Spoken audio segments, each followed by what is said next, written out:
House of Consciousness presents, yes, Brother Shalimar. Brother Shalimar has been in the community for years doing extensive research.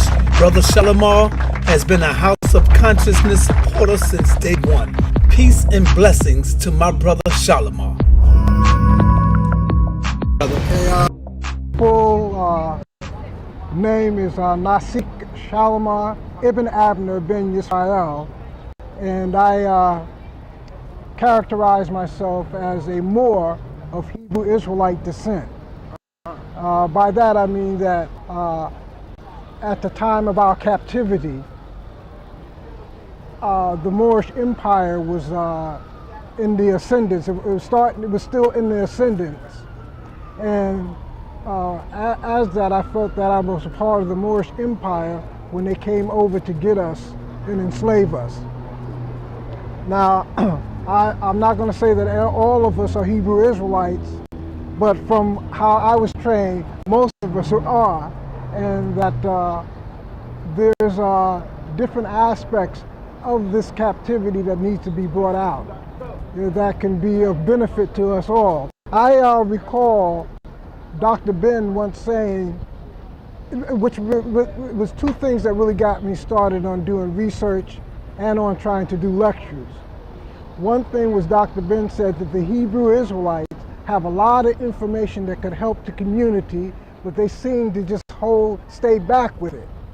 And what started me really to doing research and to try to lecture on the subject was Sister Adelaide Sanford did a lecture one time, and Adelaide Sanford said, "Oh, she did a background check on her family and found out she was from the Igbo tribe." Yes. So I had approached Sister Adelaide Sanford and I said, "Do you know the Igbo tribes are Hebrews?" She said, "Really?" I said, "Yeah." She said, "You can prove that?" I said, "Yeah." She said, "You need to start doing research and bring this out and try to bring the information, get me the information too also." So that's what started me to like really searching.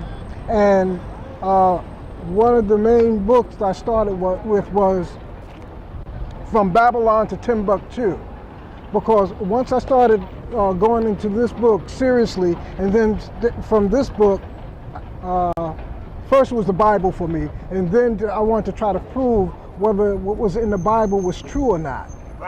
Right. So I started doing outside research. Right. And with this book, I found that most of everything he said in here was true, because I took this as a historical source and I went to other things outside, and it was corroborating not only the details of some of what he said was true. I corroborated through oral history of the Africans that were over here. I had an African nurse. I worked for Manhattan Psychiatric Center, and I had an African nurse who told me where she was from in West Africa. And I said, "You know, the Hebrews, there were some Hebrews down by there." And she said, "Yeah, that's right." She says, "We come from the, what is that, the Kandong state or something like that. It's in here." And I said, "Well, that's right in here." So Who wrote that book? Dr. Rudolph Windsor, Professor Dr. Rudolph Windsor. And not only the name of the book is From Babylon to Timbuktu, A History of Ancient Black Races, Including the Black Hebrews. I saw that book before. Yeah, as far as I'm concerned, it's an essential book for all of us to have, simply because he goes into the history of Kemet, of Cush, and of parts of the Middle East. And he without doubt or contradiction, says that they were black, and then he goes on to show his sources. Okay. And what I found out through my years, and I've been doing this for almost close to 27, 28 years. Right? All right. What I would like for you to do, Brother Shalimar, in your bringing forth information, is somehow connect the dots with Kemet, the Moors, and the ancient Hebrew Israelites. Connect the dots. Bring it all home together in this whole thing. Okay. All right. There's You can finish doing what you do. Just lead up to it as you go on. Well, in here, he talks about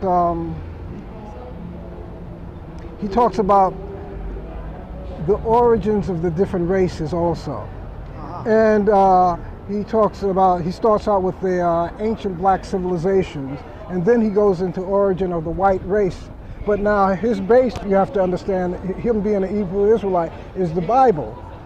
So he's taking what's in the Bible, like say from when they talk about Noah, when they talk about the three sons, Ham, Shem, and Japheth, and he says, well, the Shemites were the black people who were like in Western Asia, and then he says that the Hamites were the Egyptians, Ethiopians, going all the way down into India. And then he says the Japhites were originally black, but then somehow they turned white. So now you have to qualify that, right? Right, because you can't just take it off the top like that. Right. So how did I come to say that it's true for me? Is that when I was in college in Long Island University, right, I took up anthropology class. And in the anthropology class, when they was going up into Europe and they were digging down in different layers, one of the prime layers to going all the way down, right? They go to Neanderthal, the Cro-Magnon, and all that. They found a layer down called the Grimaldi man. I'm familiar. Yes, and the Grimaldi man was a black man because they could verify that by his what they call that, phrenology, by the shape of the skull, right? So the Grimaldis were the oldest of those of Europe. Right. So I said, this is why I said, okay, Japhet was black, but then what happened to turn them white? And that's a good question. The only way I know to explain it is genetics and the adaptation to where they were at. And I guess most of the true scientists that looked through these things, they said that it had to be through adaptation and through mutation. All right, briefly go through the rest of the books. Just, okay. Name some of the other books you got there. I brought From Babylon to Timbuktu, of course, and then I also brought, in terms of just staying within the Israelite vein right here, I brought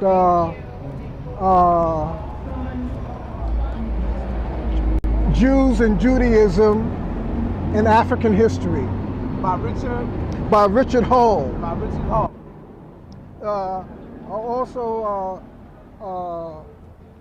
I brought also this book, The Chosen People from the Caucasus. And this is by Michael Bradley.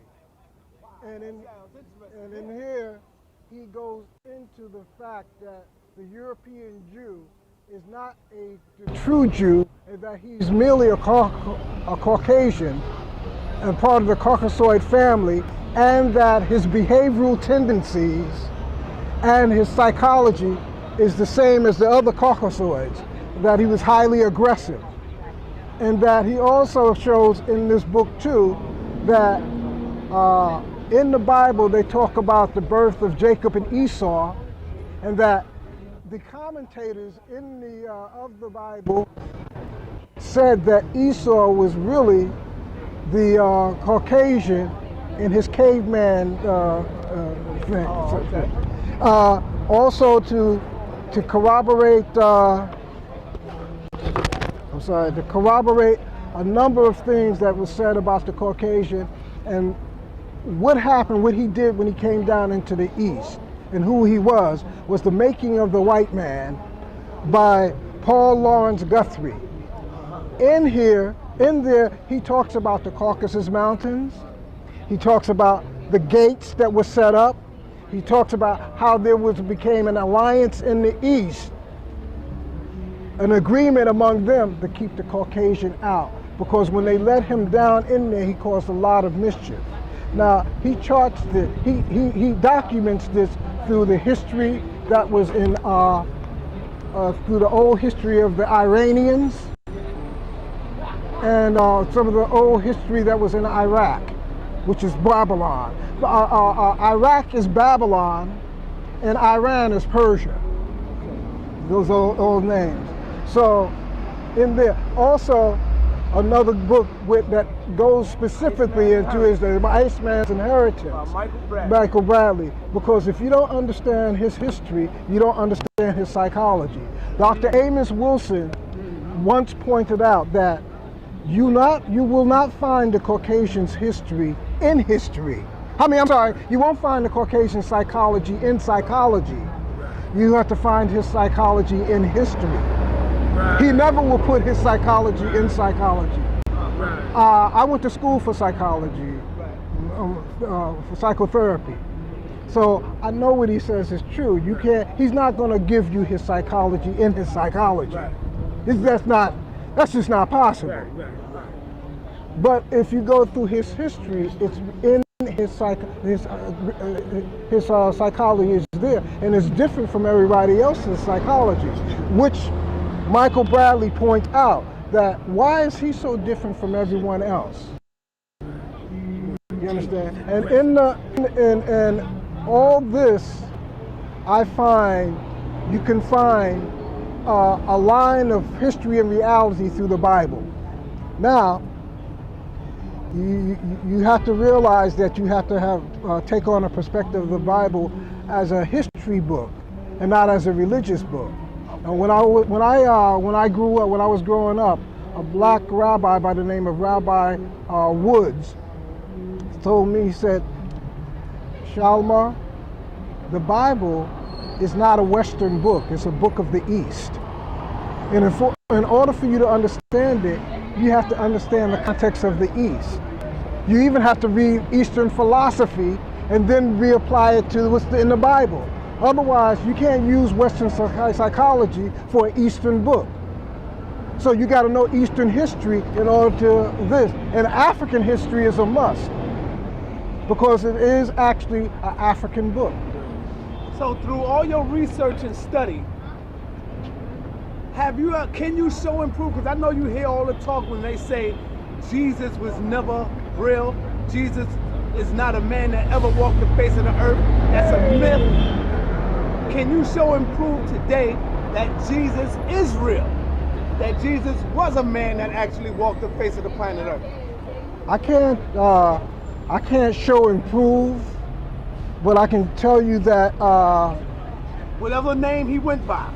Oh, well, his name wasn't Jesus. All right, there you can see that. Oh, no, his name was Joshua, Joshua ben Yosef.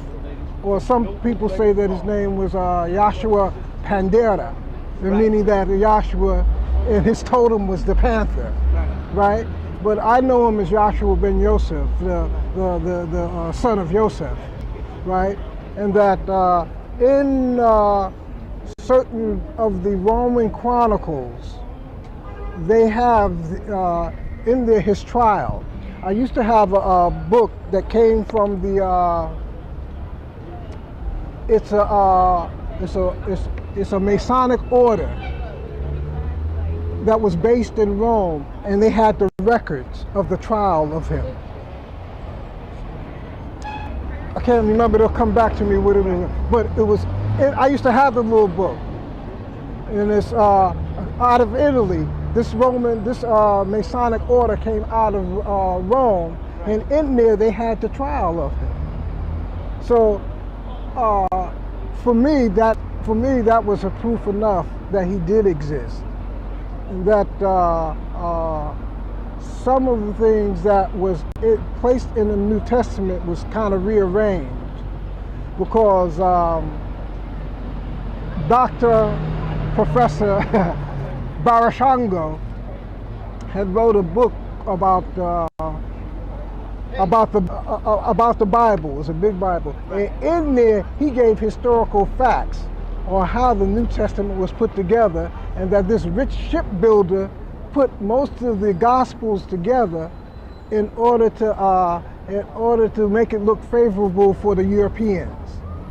Because at that time, right,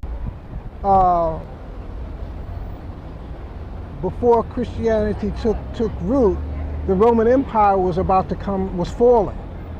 So they needed something to unify it.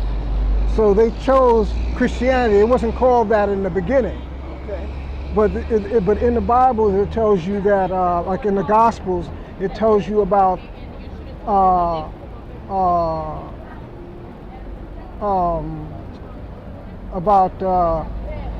when I think, who was it?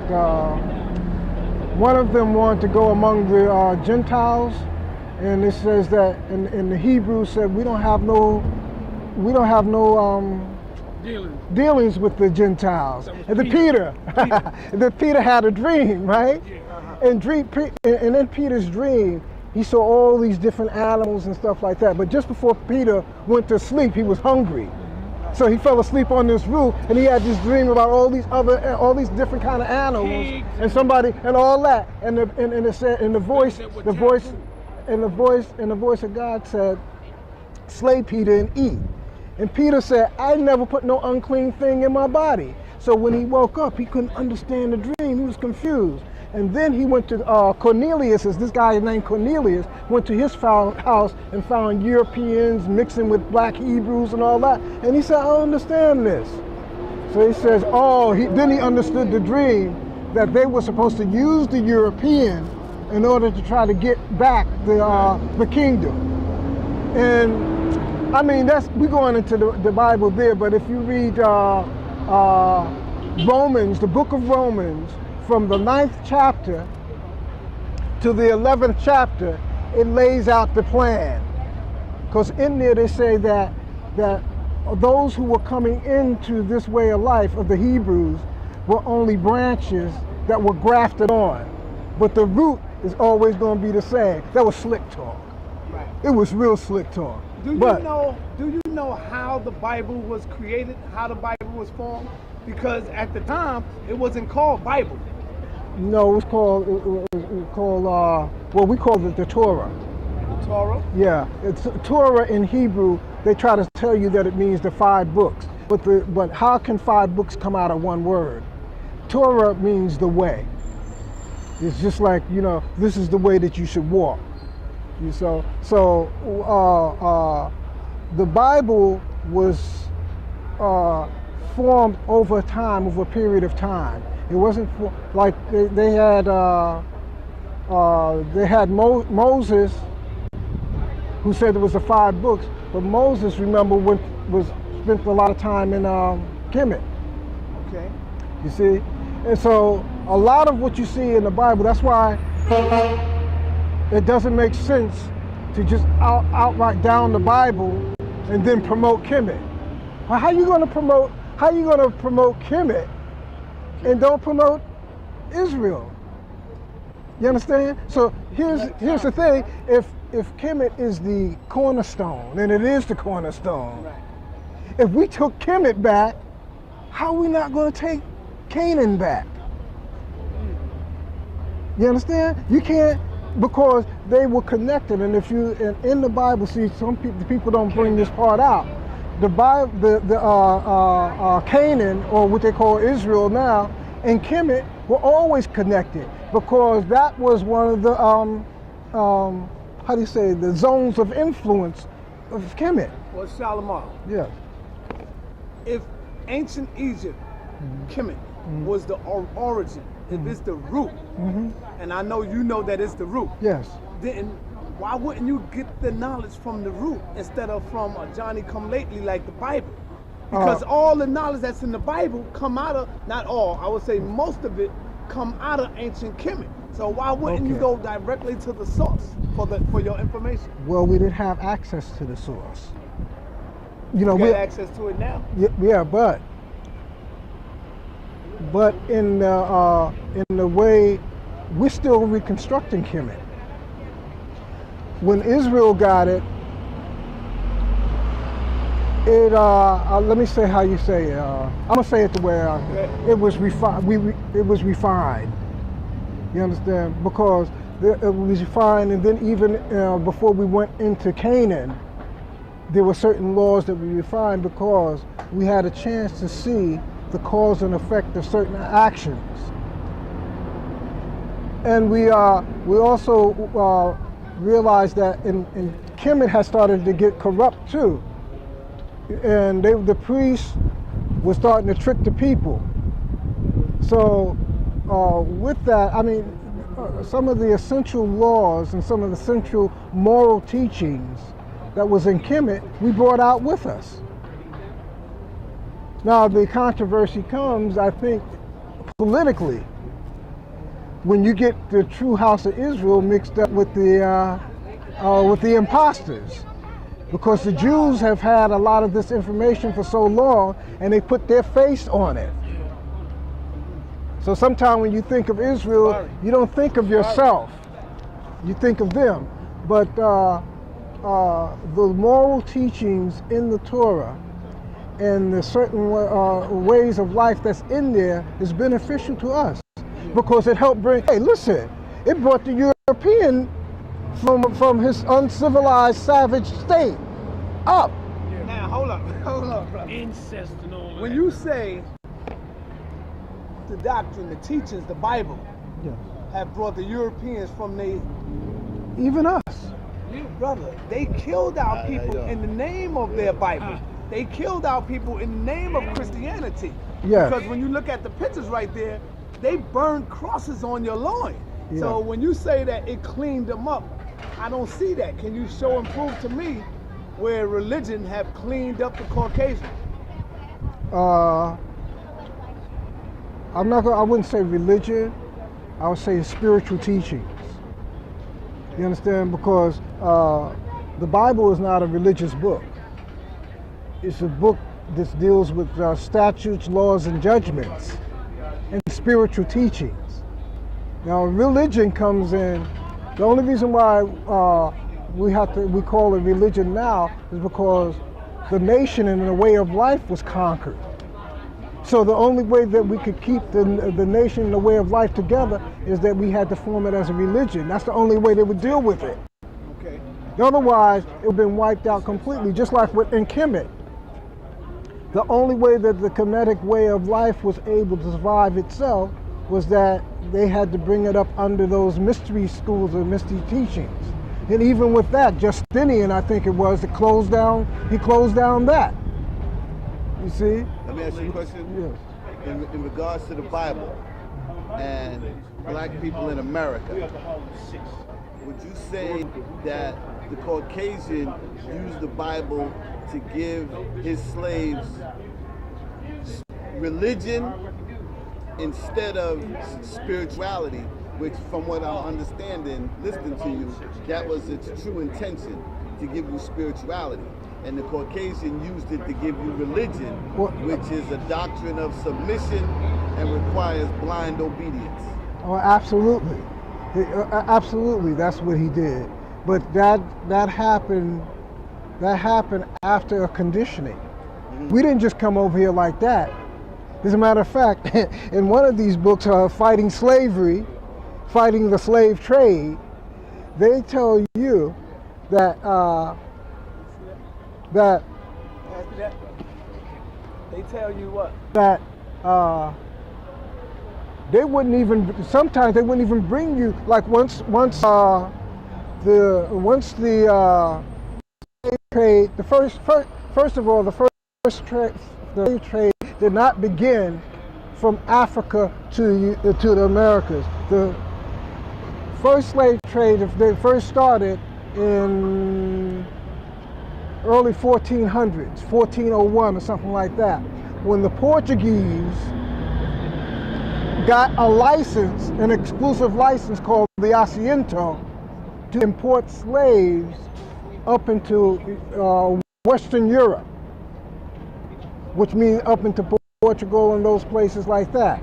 And then later on, another Asiento was given where they could import slaves here to the United States. But they didn't import slaves directly to the United States because of what happened within the Moorish Empire. So those slaves that was imported directly from, like, say, West Africa straight to the United States, and like over in, to all the Spanish holdings, like Peru and all those different places like that, Chile and all those, the place was uprising. So they said, no, we can't import them straight. We got to bring them through a conditioning first. And then, of course, they took your children and took them away from their culture and their spiritual way, and then brought them up in this phony Christianity, Right. which is not true Christianity. Right. Yeah, you know, but they only use that as a mechanism for control on our people. For them, it helped them to bind themselves into a unified group. Because remember before what's that, 325, that was the Nicene Council. Mm-hmm. Before Constantine. that, the Constantine brought them unified and brought them under Christianity. Right. Right. Before that, they were breaking up. Right. You see, and not long after that, the fall of the Roman Empire and the Byzantine Empire happened. But they didn't use Christianity in the way that it was supposed to be intended. But now, when we say they didn't use Christianity in the way it was intended, at what point did they start calling it Christianity? What's the date? Was it 325? That they started calling it that? Yeah, start calling it Christianity. Because see, we use the term Christianity, and I think we need to start using the original identifications. Because when you say Christianity, people will go off on a tangent thinking that, you know, out of country. Jakes and Creflo Dollar and all these other clowns is preaching Christianity, well, when in actuality it's not. Well, actually,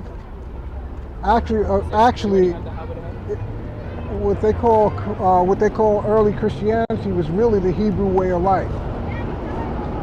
Was what the laws and the way of life of the Old Testament, because Joshua was a Hebrew from the tribe of Judah, and his family, and they celebrated in the same way that the Hebrews celebrated. Right? It wasn't until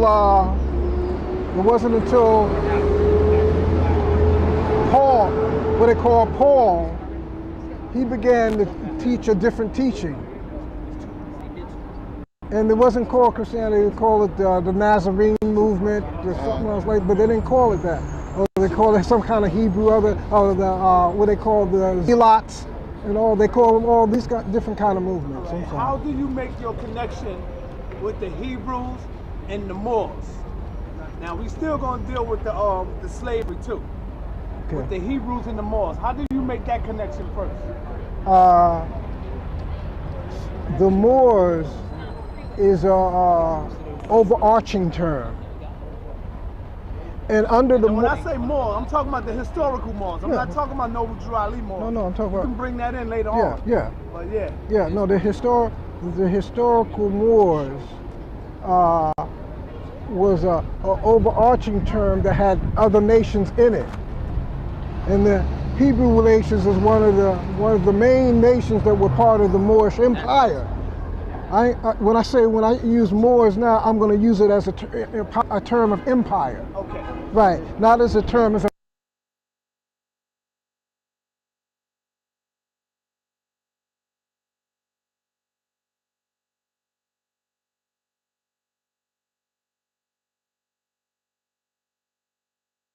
not as a nation, because the empire of the Moors were inclusive of other nations. Because in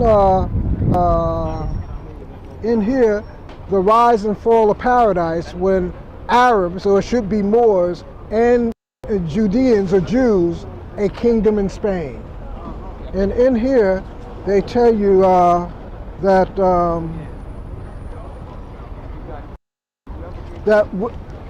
wherever Islam was, the Israelites had already been there.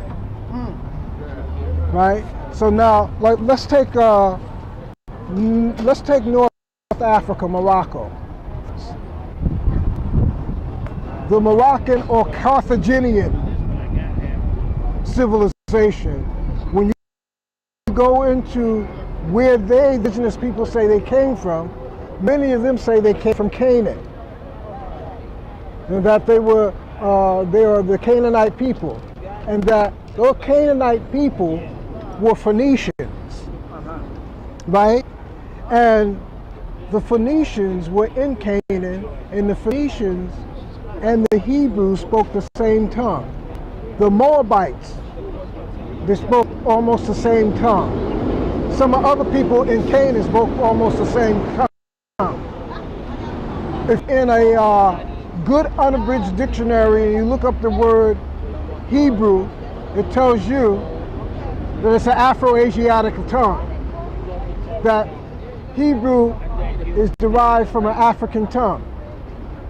Now, the Moors, they tell you, and from the golden age of the Moors, by Ivan van Sertima, you have different scholars writing on the subject of the Moors. And in there, they tell you that the Hebrews were, in some of those, on some of those dissertations in there, they tell you that the Hebrews were part of the Moors.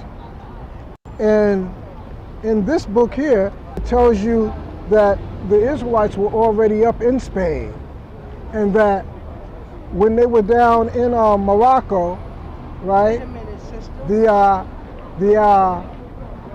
was the Hebrews that told the Moors down there, the Islamic Moors, that if they come up, we'll show you how to get through and conquer Spain.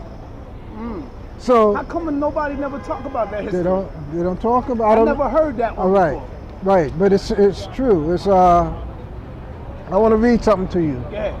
Give me the page, give me the name of the book. The name of the book is The Rise and Fall of Paradise When Arabs and Jews Built a Kingdom in Spain. It should be Moors. Right, it should be Moors. And when I use the term Jews, it should be Judeans. Okay. Because Jew is a term that developed in the 1600s. Okay. And that Peace, Prince. and that term is exclusively for them, the white Jews. Okay. Legally, it's illegal for us as people of color to use the term Jew or Jewish. Now, it's more indigenous to us to use the term Judean or Judah. Right. In this book, The Rise and Fall of Paradise, was by Elmer Bendina. Okay. Gotcha. Okay. In here he says, page 33. Do that so when people want to look up your reference Right. and see what you're talking about, Right. go right to it. Page 33. Vastly more important than any of these routine conspiracies was the attempted revolt of the Judeans in 694. The Spanish Judeans had planned it painstakingly with their fellow Judeans across the straits in North Africa, meaning Morocco. There were then a good many Judeans along the North African coast, including the descendants of those who had fled Jerusalem 700 years before, plus those who had gone into exile, goaded by the Visigothic persecution, plus many Berbers from the Atlas Mountains who had been converted to Judaism. It is impossible to reconstruct the complicated diplomatic and military preparations of that fateful year. In any case, the Judeans were betrayed by informers and the revolt crushed before it began. It was later charged, probably with considerable accuracy, that the Judeans had planned to establish an independent state of their own in Spain. It would have been a clear and simple solution to their desperate plight.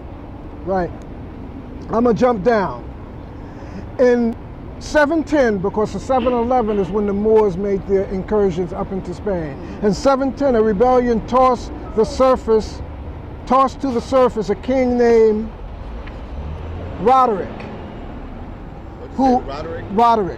who would be assigned a major role in history, although he was to play his principal scene, a short one, in the arms of a girl. When Roderick was raging in the customary and bloody manner appropriate to the first year of a new administration, another political aspirant was struggling to hold his own as governor of a city in another part of the collapsing Roman Empire. That city was Ceuta. I don't know if I'm pronouncing it, Ceuta. Dr. Ben always focused on this city here because he said this was the turning point in history leading up to the modern time, because it was the Romans coming down into North Africa, right? And them trying to take North Africa, the Carthaginian Wars. So it's very important even for us right now today to even understand where our situation is today. We have to understand Moorish history. It's imperative. Okay. Because I agree with you. yeah, it's imperative, and I'm gonna show you I'm gonna show you in a little while how even by you using the term Africa, you're really talking about North Africa. You're already within the Moorish paradigm just by using that term. And I'll show it to you, I'll prove it out to you, right? Now, King Roderick, okay, that city was Ceuta, the Pillar of Hercules, on the African shore at the gateway to Europe. Ever since Carthage fell, the emperor in Constantinople had held on to the African continent by clutching at his forlorn fortress in Ceuta. Now, as the 8th century opened, the Romans lost their last African outpost. Arabs, trailing the green banners of Islam westward from Damascus, had taken Ceuta. They had swept through the ranks of the valiant but disorganized Berbers from the Rif and Atlas Mountains. Those who survived the sword of Islam was quick to perceive the spiritual qualities of the Quran. Actually, they tended to become more Muslim than the mullahs, who were the teachers. The westward push had been astonishingly successful, but now the Arab armies were stopped by the Atlantic in the west and the high Atlas range in the blazing deserts of Ifriqiya in the south. Ifriqiya is where you call Morocco or Tunis today, is where they get the term Africa from, right? Across the straits from Ceuta, Spain looked inviting, but the Arabs were in no position to invade an unknown land where the logistics seemed. They would have to depend upon a sea transport, and their escape route, if needed, would be to bottleneck at Gibraltar. Spain looked like a nicely baited trap. So now I'm gonna try to truncate this. Showing me where the Hebrews helped the Moors go into Spain. Okay. Now let me ask you a quick question, just to clarify for the people watching.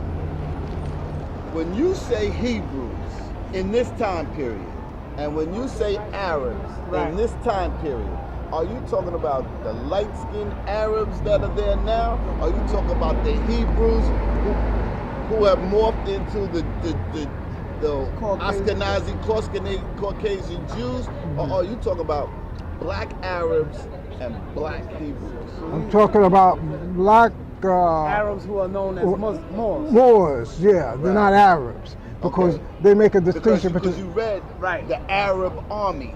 Yeah, which I was wrong to say. Right, I'm sorry. Well, they did have some Arabs there. Mm-hmm. There were some Arabs there, but the majority of the people that made up that group going up into Spain were Moors. Mm-hmm. Moors that had from going back from West Africa, coming all the way up into the Berbers, and they let you, the Berbers were black. All of them made up the majority of the people who made the invasion up in 7/11. Right. So that's who I'm talking about, along with the Hebrew Israelites of color, of black. They were black. Because I think when we say Arab, when we say Hebrew, the image that pops into people's mind is this Caucasian Hebrew and this, yellow-looking Arab. From this point, I'm gonna qualify that statement, and then if I see within the context where the Arab was there, I'll use the term Arab. Other than that, wherever it is, the term I'm gonna say Moor or Hebrew Israelite. Right. Now, before. Yeah, show me the connection between the Hebrews helping and aiding on the Moors. Okay. To Spain. All right.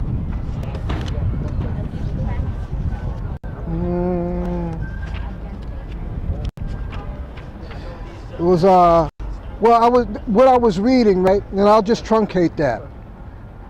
Is that there was this Moor that was down in Morocco. He was a prince. And he sent his daughter up into Spain to be educated. And this guy, Roderick, raped her. And the Moor's name, his Christian name was Julius. And Roderick raped her, and he went and came and sent it back down. And from that point there, he said that he would help the Arabs to invade Spain. But at the same time, the Caucasian Visigoths and Vandals had started invading Spain and was harassing the Hebrew Israelites that were in Spain. So they sent messages down into Morocco because there were still Hebrew Israelites down in Morocco. And they got word with the Moors that if you invade it, we'll open up the gates of Toledo and we can rule together. Well, I'm trying to find that for you right here. Yeah, so, but whatever happened to that history? Because whenever people talk about the Moors, they never make the connection with the Hebrew Israelites. I know. They always say the Moors. I know. But when the Hebrews talk, they say the Hebrews. They don't make no connection. No, it was a connection because they ruled together. What distinguishes you from the Hebrew Israelites that's on the street? Maybe my perspective. I believe some of the same things they believe. A lot of the same things they believe. But I'm willing to try to back it up with history. Okay. And I don't think it's just exclusively that. And part of what we do, I think, is a strategy to try to get up from under this devil. And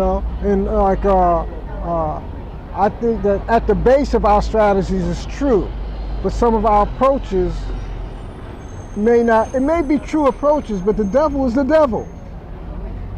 He's gonna stonewall if he can. He's gonna try to make you look like a liar when you're not. So it's up to you to find out what's true and stick to that base. But it's also up to us to find out where our connections are so we won't be fighting against each other. Because this devil he's got different fronts. Now I'm a Hebrew Israelite, I'm supposed to be taking him at that front. Right. With the red, black, and green flying behind me. So you believe in the whole totality of the Bible? Do you really believe that the Bible is true, mixed with no falsehood, is right and exact, it's pure in form? No, it's not pure in form. Okay. Tampered with. Yeah, I think it's been tampered with, and I think also that when it was put together, I know it wasn't put together in chronological order, proper chronological order. But there are elements of truth that's in it enough that we can find our way out through it. You understand? We could take it and use it against them. You understand? Because in there, even tell you about them. Yeah. Let me ask you this then. In order to find that truth in the Bible that you're talking about, what is the intelligence level and the education level of the individual to be able to find that truth? Can the average person read the Bible and find the truth? Let me tell you something. Okay. You have to be. You have to do research. You have to be knowledgeable in history. Right. You have to be knowledgeable in geography. Right. You have to be knowledgeable in nations of people. Right. You have to be knowledgeable even in grammar. Right. You have to be knowledgeable in the history, in astrology, or rather astronomy. Well, see, the first thing he said, Jack, before you came here, he said, don't just read the Bible like you read the scriptures. Right. You got to read it like a history book. Right. And get your history books to back it up. Right. That's what he was saying. You Yeah. got to go in there like this is just a history Yeah. book. Right. You see? But my thing is, we give people this Bible, functionally illiterate people. Black people, for the most part, are functionally illiterate. Mm-hmm. And we give them a book and expect them to find truth in it, and they're not going to find truth in it. They're going to find what the person wants them to find in it. And that is mind control and total submission and blind obedience. Mm-hmm. So, Yeah, well, you know, that's this is my issue with the Bible. well. This is why in the Bible it says that that our people are misled because of their leaders. Right. Because your leader, if he's going to go, is supposed to be teaching you out of the Bible. He's supposed to be teaching you proper. Right. And you're not supposed to be, and because the Bible is, when you look at the Bible is about a particular nation of people. See, they're like, it's not for everybody. Mm-hmm. It's not for everybody. It's for a particular nation of people who their prophets had prophesied that they would go in a certain direction if they didn't keep the laws. Right. Yeah, if you didn't keep the laws, statutes, and judgments that were laid down to you based upon your history of what you experienced. Let me ask you this. Yes. So what do you think the churches are doing wrong when they trying to have their congregations and they teaching the Bible to the sheeple? What are they doing wrong, man? The first is that they're not teaching you the true nationality of the people in the Bible. And especially for our people, The money. they're not. Money Yeah, well, they're to doing it preach, for the money. Of course, they're doing it for the money, because the tax exemption and all that other stuff, and the fact that they're not teaching the true history of the Bible. Because when you look at the Bible, it's not a book of religion.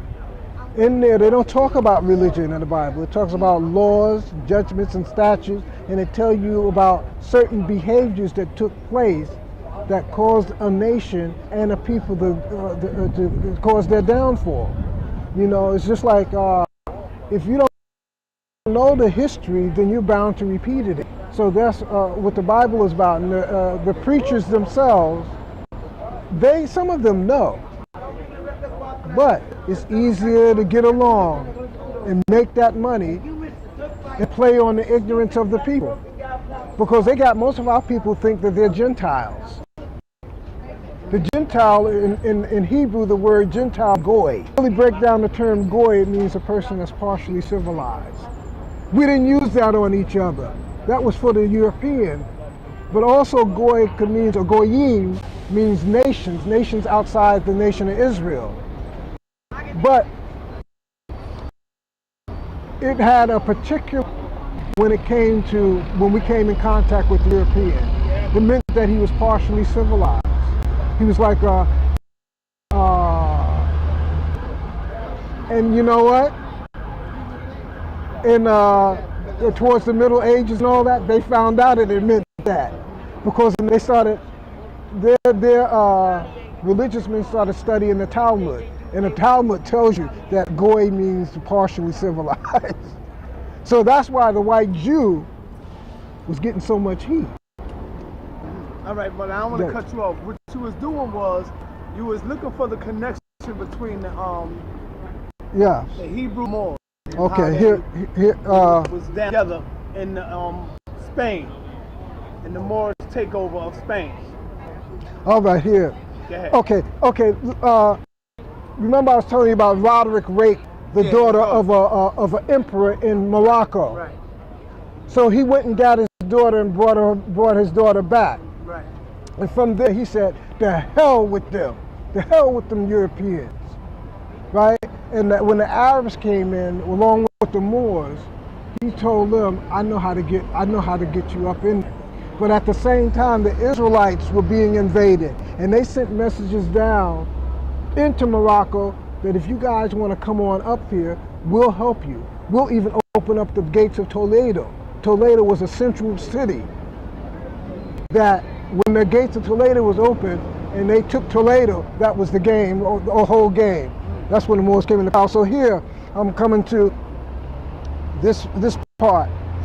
Actually, some Judeans who had fled to Morocco were ready to return with a Moorish army to rescue their families. Because remember, the Vandals and the Visigoths was coming down on them, taking their property and everything, right? There were also the Judeans of North Africa who had been alerted by their Spanish kinfolk for the abortive revolution. Furthermore, Julian argued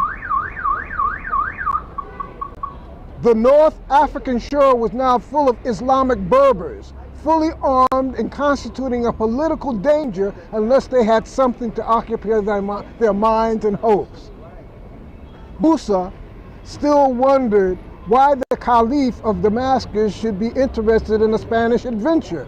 For an answer, Julian presented a rough inventory of Spanish resources, including grain, wine, iron, gold, and silver. There were enough rich cities and villas to delight any army or governor or caliph, Julian suggested. Julian is this emperor whose daughter was raped. Musa was not about to decide on an invasion without careful consultation with Damascus. His scribes penned exhaustive reports to the caliph and received in return very cautious go-ahead for a reconnaissance expedition to probe the Visigoth defenses, right? So I'm going to skip to that because that's where they did a reconnaissance, and the Rock of Gibraltar was the Rock of Tariq. And so the royal assent was enough for Julian, who transformed 4 coastal cargo ships to transport the troops. A Berber chief named Tarif ibn Maluk. Tarif ibn Maluk was a Hebrew Israelite who was brought under Islam after his mother, Queen Kahina. You ever heard of Queen Kahina? So he made a transition and became a Moor. He was a Hebrew Israelite and became an Islamic Moor. Oh, okay. Right? His mother was Queen Kahina. Queen Kahina was a Hebrew Israelite princess or queen who fought the Arabs off when they first tried to come into Morocco. When you hear the cry, Africa for Africans, right, that was her cry. Oh, okay. Yeah. So that was Marcus Garvey. That was Queen Kahina's cry. Oh, man. Africa for the Africans. Okay. And she fought the Arabs. It took three invasions, and the reason why she was defeated because she fell in love with this handsome cat by the name of Khalid. He was an Arab, handsome devil. All right. And he betrayed her. So the third time that the Arabs invaded Morocco, she was defeated. So her son, Tarifa, is her son. Okay. Is it true that the Moors, the historical Moors, was involved in the slave trade, working with the Arabs, the black Moors, working with the Arabs, enslaving African people? Is that true? Yes, true. Wow. Go into that. Okay. And they involved in the slave trade, going some of the books. Do you disagree with anything that you saw in the tape that you had? This one right here? No, I don't disagree with the main part of what they're saying, but I disagree because it wasn't broad enough. Okay. You see, and it's more complex than that. Just like what you have to take over here. Those of us who are of the national bent, who have a national consciousness, we feel that if most of our people became nationalistic minded, we could win this war and this battle, not just over here, but for Pan-African. Because what happens over here spreads. So if we could get our people to just be national minded, but we have brothers and sisters over here who are what they call integrationists. And them being integrationists, they're still not making it. We still find ourselves almost in the same condition with only a few probably making it, but most of us not. So you had those who were in Africa who before even the European came over, there was I'm not going to say slavery. They were captured or indentured servants and stuff like to each other. But when the European came in, it brought another element. When the Arab first came in, it brought another element into it because they were taking captive each other and selling it to each other because the Ashantis themselves had a large slave market of other tribes around them. But when the Arab came in, and also they used to have a slave trade moving from West Africa up into Morocco, right, and over there. But then when the Europeans, the Portuguese and the rest of them came into it, it moved the slave trade from within the continent of Africa and they started taking them out. And this is where the Europeans started, first say the Arab, when he brought Islam to Africa and the sword of Islam came into Africa. Those African tribes that came under Islam by force and then some for economic survival or just survival period, began to turn on the other brothers and sisters that wasn't under Islam in order to provide slaves as demanded by for the Arabs. Why should the Moors be looked upon as such a great people? Regardless of all that what they have done in history, going up in Spain, conquering Spain, why should they be looked upon as a great people when they was involved in the African slave trade inside of the, working in cahoots with the Arabs? How can we just overlook that and just say, well, we went up into Spain, we taught them this, we brought the silver, we brought gold, but how can you erase what they have done to the little babies, to the mothers, to the women that was in Africa, brother? Well, you know how when people say, well, your own people enslaved you. They sold you into slavery. That's what they talking about. How the Moors sold their own people into slavery. A lot of people don't like to deal with that. Yeah, but okay, let me answer, man. Well, and then you could go right into it. What's up, brother? To be honest, right? You have to deal with that part of it. But it's not as cut and dry as that. Right. It's a hard, big pill to swallow. It's a big pill to swallow. Like I'm an Israelite, right? Right. So now I had to deal with the fact that Jews had a major part to do with the slave trade. Right. So I'm like, wait a minute. At first,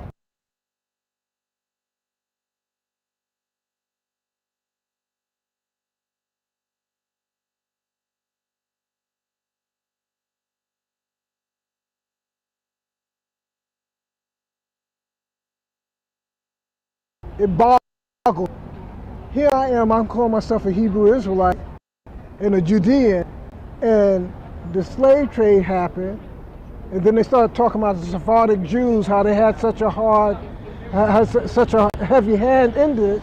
I had to look, and I had to realize that some of my people who call themselves Hebrew Israelites was part of the slave trade. But then I realized also that other people who we had converted in to this turned on us as well and took us into slavery. So it's just like just, those people that say like an ancient Kemet, when the Greeks was coming in to learn, and then the Romans was coming in to learn, they then turned around on the very people that taught them. And then we have to say, well, why'd you teach them when they did that? And some of the priests continued to teach them. But now, to answer your question, we have to deal with that. We have to acknowledge that, and we have to say, well, they were wrong. But we have to deal, in order for us to deal honestly with this and don't get caught up and hung up, we got to deal with it and acknowledge it. And yes, it did happen. But Right. do you know? Let me just say this part though. I want to show you something. This is certain African Muslims enslaved in the Americas by Sylvan A. Diouf. And now this is about a Muslim, a Moor, who began a movement in Africa to stop the selling of other Muslim Moors to the European. His name, one of the early movements that contributed to the deportation of large groups of Muslims to the plantations of the Americas was the so-called Marabouts War, or Tibetan. Watch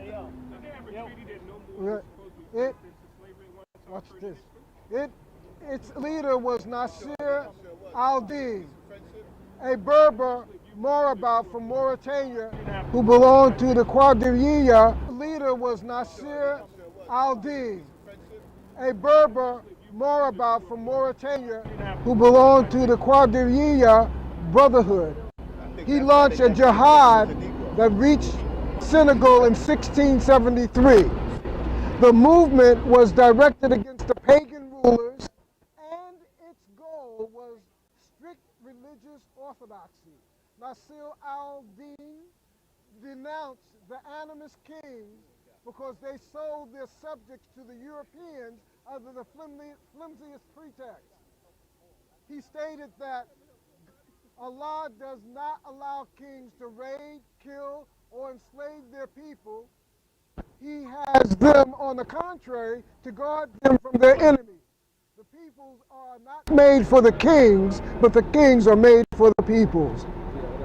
Nasir al-Din was welcomed by a population demoralized and scared by the rapid development of the Atlantic slave trade.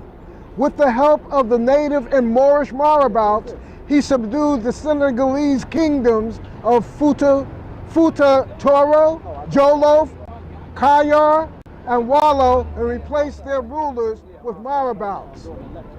Some of that same wisdom. This is why in Stolen Legacy, by G.M. James, he said on page 39 that the mysteries, that the Moors were the inheritors of the Egyptian mystery system. Yes. There's a good reason for him to say that. Now, I had an individual say to me, oh, well, that's an undocumented, that's not an undocumented fact. Well, there was a white boy that documented it. And he called a book called Black Spark, White Fire. That's down there. Or down there? 2 blocks down. Thank you. White Spark, Black Fire. That's the name of the book. And in there, he validates G.M. James' statement. Right. What does the word Moor actually mean? Some people say black. The Moors said no, there's no etymological term with showing, proving where the word Moor mean black. What does the word Moor mean? Booker T. Coleman says black. Phil Valentine, they all said it mean black. Bobby Hemmett said it mean black. But the Moors themselves say no, that's not wrong, that's not true. All we know is that it means black according to the Latin and the Greek, right, and all that. That's what it means. But the term Moor is indigenous to Morocco itself. And as far as I know, the foremost expert on that, on the and the Moorish history is Jose Pimienta Bay, who wrote this book, Othello's Children in the New World, Moorish History and Identity in the African American Experience. And he says that they really can't find the root meaning of the term Moor, but they know that it's indigenous to Morocco itself. Now in Hebrew, if I go through Hebrew, the term Moor in Hebrew means myrrh. And the term Moor, M-O-R, means myrrh, the incense myrrh. Oh, okay. What color is the incense myrrh? Brown. Dark brown. Right. Right? And in the ancient world, myrrh is considered one of the most acceptable offerings unto the spirit. So, I mean, from a Hebrew perspective, and also the term mora means teacher in Hebrew. So, from my perspective, that's what it meant, either teachers or the people who are most acceptable to God. Okay, let me ask you, being that you're a Hebrew Israelite, how true is, because you know you hear the Hebrews say that our people was enslaved in Hebrew, and it was the slaves who built the pyramids. How true is that? That's not true. Okay. If our people say, if anybody says that that's a Hebrew Israelite, he's misinformed. Because nowhere in the Bible does it say that. It did say that. No, it did say that in the Bible. No, Oh, no. It says that the Hebrews built the houses for Ramesses. Oh, okay. They were historic cities and stuff like that. Right. Never said anything about pyramids. The pyramids were already built when the Hebrews came in. When Abraham came in, the pyramids were built. Born, right. it was built. It was already built. Right. So that's the Caucasian Jew. All right. He's the one that says that they built the pyramid. But anybody that's coming from an authentic Hebrew Israelite background knows that the Israelites did not build the pyramids. We might have built the store cities and some of the other buildings in Egypt, but we didn't build the pyramids. Okay. That's only the white Jew or those who are trying to deceive or trying to take the glory of somebody else that says that. Are we the same people, the ancient Kemetic people, the ancient Egyptians, the ancient Hebrews, Yep. and the Moors? Aren't we? Are they all the We same? absolutely are. We absolutely are. And the African mother, the one like this. the more that we explore the history and the more that's coming out now about the history in Africa and where certainly these tribes that are down in West Africa and different places in Africa, a lot of them didn't originate there. Some of them migrated down there. After Kemet broke up, there was a scattering. All the Kemetians didn't stay there because you got people down in West Africa in their oral history saying that they came from Kemet. Now here's the Israelite with their history. All throughout the Bible, all you see is Egypt, Egypt, Egypt. You know what the European says? That they wouldn't have been as interested in Egypt if it wasn't for the Bible. Because it was mentioned so many times in the Bible. You had prophets like Isaiah, Jeremiah, Ezekiel, all of them talking about Egypt or Kemet, and even going back down into Kemet when like other invading armies was coming down into Israel, because Israel is the land bridge into Africa, Asia, and Europe. And that's why too you had Taharka. When the Israelites was going to be invaded by the Assyrians, Taharka came to their help. Because you had to help, because if you didn't, if you took that, then you could come right down into Egypt and the rest of Africa. So you had to you had to help defend that place, that section of land they call Canaan. But a lot of us are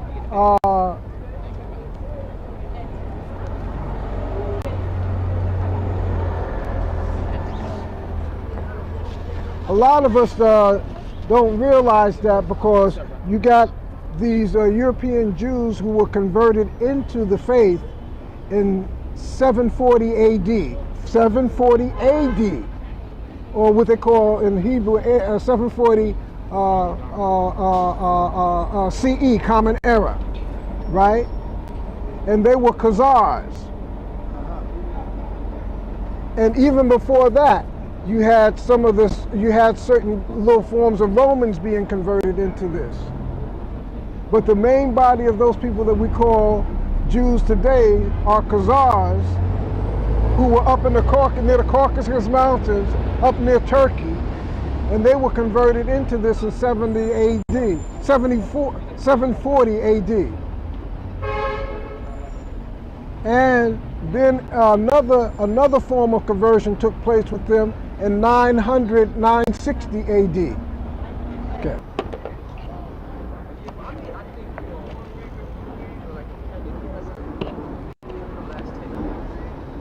Yes. We only have, as you say, 25 minutes left. We could go more if you want. I got more tape. But I'm going to still hear the African, the connection with the Hebrew Israelites in West Africa. Here From Babylon to Timbuktu by Professor Rudolph R. Windsor, he says on page 120, the West African Jews during the slave trade. And in here he says, the black Jews who migrated to the Sudan from the north converged with the Jews migrating from the eastern Sudan to the countries of the Niger River. It is a known fact that the Jews and Judaism were in Africa 1,500 years before Islam, and that everywhere the Arabs went, the Judeans were there. The black Judeans guided the Arabs and Moors into Spain and acted as interpreters. When the Muslims came into the Sahara, they found the black Judeans stationed on all the trade routes. And I can positively say that where Mohammedanism is currently prevailing in the Sudan, Judaism once had been dominant. He goes on to say, there is much proof and still much more to be revealed by scholars that there existed prior to the slave trade and subsequent to it many Judean tribes, colonies, and kingdoms in West Africa. The Moorish writer Leo Africanus informs us of the past existence of a medieval Hebrew state called Kimnuria, or Akanuria. Its two main cities were Kimnuria, obviously it's a capital, and Nagrihira, and this state was located north of the Senegal River.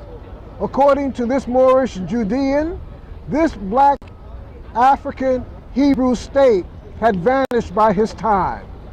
There are two reasons given for the ruins of his kingdom.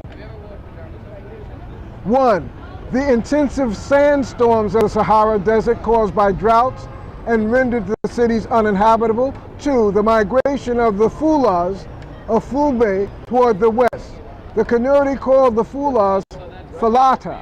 These Fulahs transmigrated the entire Sudan from the Nile to Senegal. The Kanuri Judeans are now located in the central Sudan along trails hundreds of miles north, south, east, and west of Lake Chad, where they migrated from Senegal.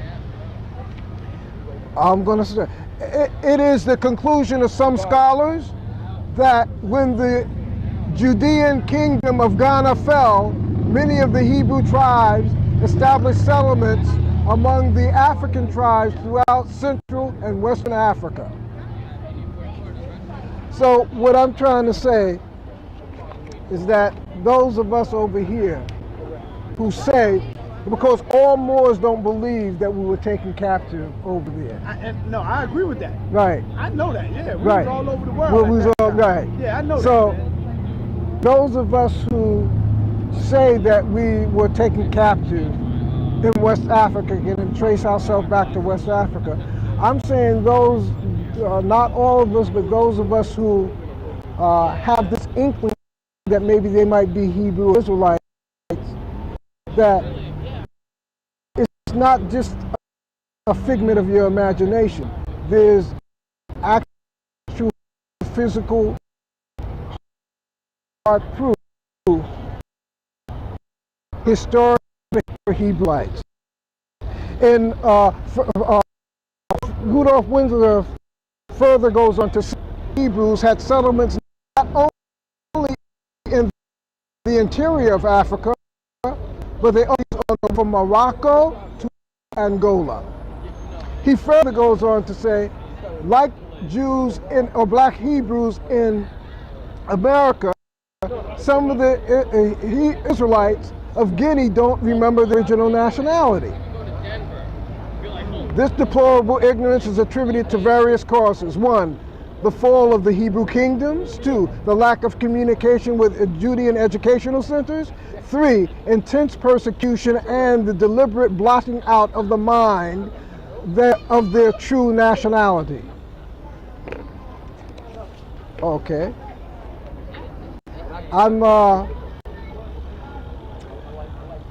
going to also point to something that he points out, right? The black Israelites came to Africa not only by land but also by sea. As you recall, in the year 1484, King John of Portugal deported great numbers of black Israelites to the African island of São Tomé. The island of São Tomé near Nigeria and the Cameroon was discovered by the Portuguese in 1471, and it was established as a penal colony. To this island, Judeans were sent who would not accept baptism. That's your water, brother. Okay. It is obvious that the Judeans were deported to São Tomé not only to mete out punishment to them, but King John's ulterior motive was to establish a commercial base with sophisticated black Israelites in his growing empire in Africa. As time elapsed, the black Israelites in Portugal and the black Israelites in the Portuguese colonial possessions became known as Black Portuguese. They were called Black Portuguese because they were born in Portugal and they knew the history, culture, and language of Portugal. Now, that point right there, if anybody remembers the interviews that were done with Judge Bruce Wright. Yes. Judge Bruce Wright said that when he was young in Martha's Vineyard, that he descended from like Portuguese Jews, and that they were dark skinned. Now, Judge Bruce Wright used to talk about this when he was working over in Martha's Vineyard when he was younger. Right. So he knew something about this also, which further corroborates that there is that history there, that link there. And if there's that Hebrew Israelite link with that, if you notice, right, when you see me, I have a scarab. I wear Egyptian scarab. I see a 6-pointed star with the scarab on it, a scarab ring. Why? Because I'm saying that I'm of those Israelites. I am part of the original Israelites that descended from out of Egypt and came on through. But As see, well, the Hebrews today, they have a problem with ancient I know. See, that's why I say what distinguishes you from them brothers. I have another brother that I love, man. This brother's bad. We call him the Mighty Hebrew. Have you ever heard of him? Sure. That brother's bad with his history. Yeah. Montezoyan. Yeah. Yes. He is bad. Yes. Yeah. Yeah. But in the Torah, when it says that when we were leaving Israel, Hashem or Yahweh said, "You are my firstborn." He told Israel, "You're my firstborn." Firstborn out of where? Firstborn out of Egypt. You see, so you have to, and you have to realize that when they left Egypt, it was a mixed multitude. So the Hebrew Israelite was a mix with the Egyptian and the Nubians. Because even in the Torah it says, "My suppliants will I call from beyond the rivers of Ethiopia." And here's the other point. Out of all the so-called Jews, Hebrew Israelites, and all that, where's the Ark of the Covenant, they believe, where's it at? In Ethiopia. Because when King Solomon made it with Makeda, the queen of Sheba and the Empress of Ethiopia, what is that? Empress of Ethiopia, the Queen of Sheba, right? Now, when you say Sheba, most think that they're talking about Yemen. Nubia was called Sheba too. Nubia is upper Egypt, Ethiopia, which they say that is the mother and father of of Kemet. So here's the thing, and this is why you should be proud of that Hebrew Israelite legacy too, because if the white Jews could get it, they would take it. The Ark of the Covenant was supposed to be if whoever gets the Ark of the Covenant has spiritual supremacy, right? Now, when King Solomon's kingdom fell in the 900s, the throne was still alive in Ethiopia from 900 BCE all the way down to Haile Selassie. The line of David stayed alive and is still alive. But where did God chose to put it at? In the black land. In the black land. So that's why if you're gonna recapture Egypt, don't leave Israel out. Take it back too. You know, I think the problem is why a lot of our people can't accept the Hebrew Israelites is because when they see the Hebrews out in the street, they see how they disrespect the black woman. They see a lot of stuff, man, how they say they not even African, that the Africans are not our brothers, you know, stuff like that, brother. And the reason why they say that is because... Do you feel that way too? That the Africans are not our brothers? To a degree. To a degree, I feel like that. I want to let you know that I know that too. Yeah, I just want to let you know to a degree, I know we are not the same. We're not the same people, man. Yeah, I know. And that really didn't hit home to me until like the 70s, till the 70s, when all these Africans was coming over here. Damn, you know that only hit home to me like maybe 3 years ago. That hit home to me when I started hearing the teachers and people would say, just look at their right. culture. Look how they look. Right. And everything is totally different. Okay, Sonata. You see, this is why we need a standard that we can go by. For me, the Torah is the standard that we go by because it's really an African book. Now we strip it from all this other imagery that's placed around it and go into the book itself. And I'm gonna tell you something. If you take the laws that's in the Torah and you step into Africa, you can find out who's who. Do you realize that out of all, most of the country, most of the nations in West Africa, the one that was most friendly to us and identified with us most is Ghana. In Nigeria, the ones who identify most with us is the Igbo. And in Nigeria, the Yoruba fought against the Igbo in the Biafra War. And it tells you even in this book and in this one that a lot of the Oyo Yoruba and also the Igbo were Hebrews. Many years some years ago, Dr. Clemson Brown, Dr. Clemson Brown went to West Africa, and he photographed, he recorded the Igbo, right? Igbo Effect King, and the Effect King then looked in the camera and said, "Don't you know we're waiting for you?" Meaning us over here. So that shows you, you know, too, that some of these Africans know who we are. But I had an African years ago in a cab tell me, "Yeah, we know that you're Hebrews, but it's not up to us to tell you." And they're told too when they come in this country, don't let us know that, because you're going to cause trouble. You're going to get them upset and all of that. Dr. Ben is a Hebrew. Yes. Yeah. So he said, I don't know if it's from the tribe of Gad or any of that. But you see, I want to show you something else as we're talking about Dr. Ben.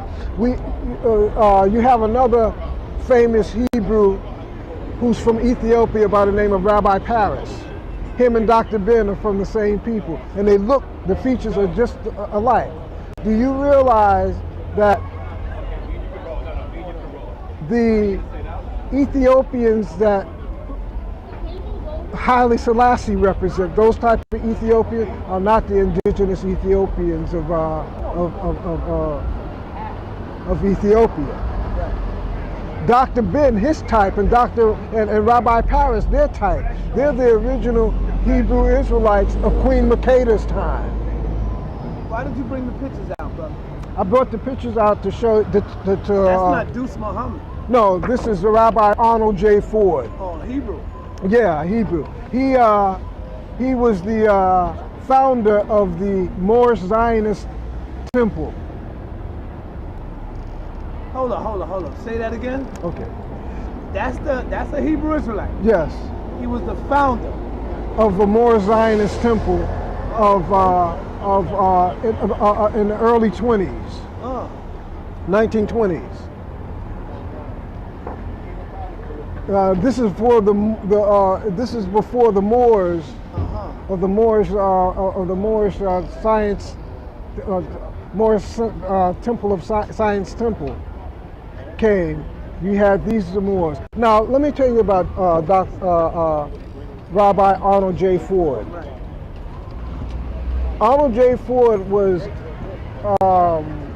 he was a musician too. And Arnold J. Ford, many of the songs of the UNIA, he composed them. The national anthem of the UNIA.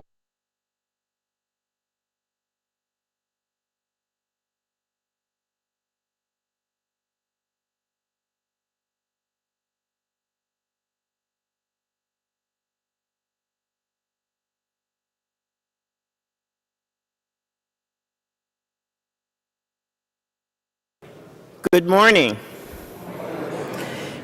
Someone reminded me last night that I probably should tell you my name. And I am Emily Towns. I'm the dean here at Vanderbilt Divinity School, and welcome. Welcome to the second of the two Cole lectures for this year, established by philanthropist Edmund W. Cole, president of Nashville and Chattanooga Railroad, and treasurer of Vanderbilt University Board of Trust. He endowed these annual lecture series in 1892 for, quote,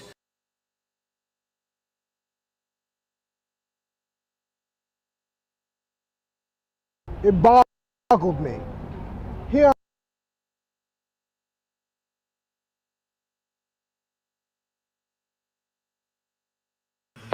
House. It boggled me. Here I am, I'm calling myself a Hebrew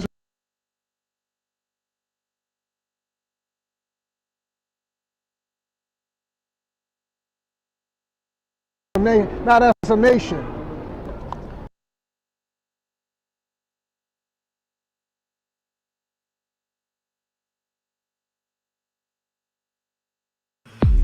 house of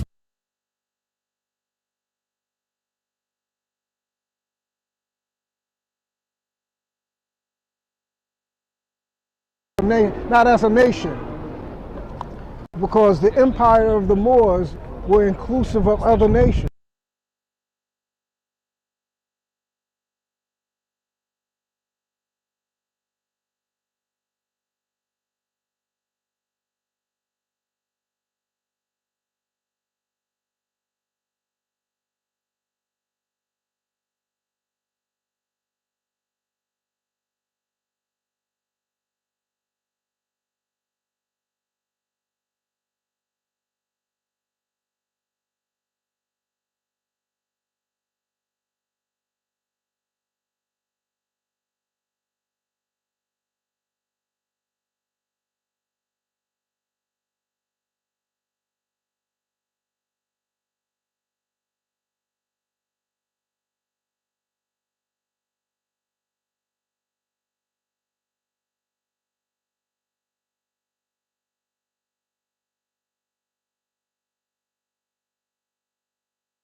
Let me just read what they say there, and then I'm going to go to this.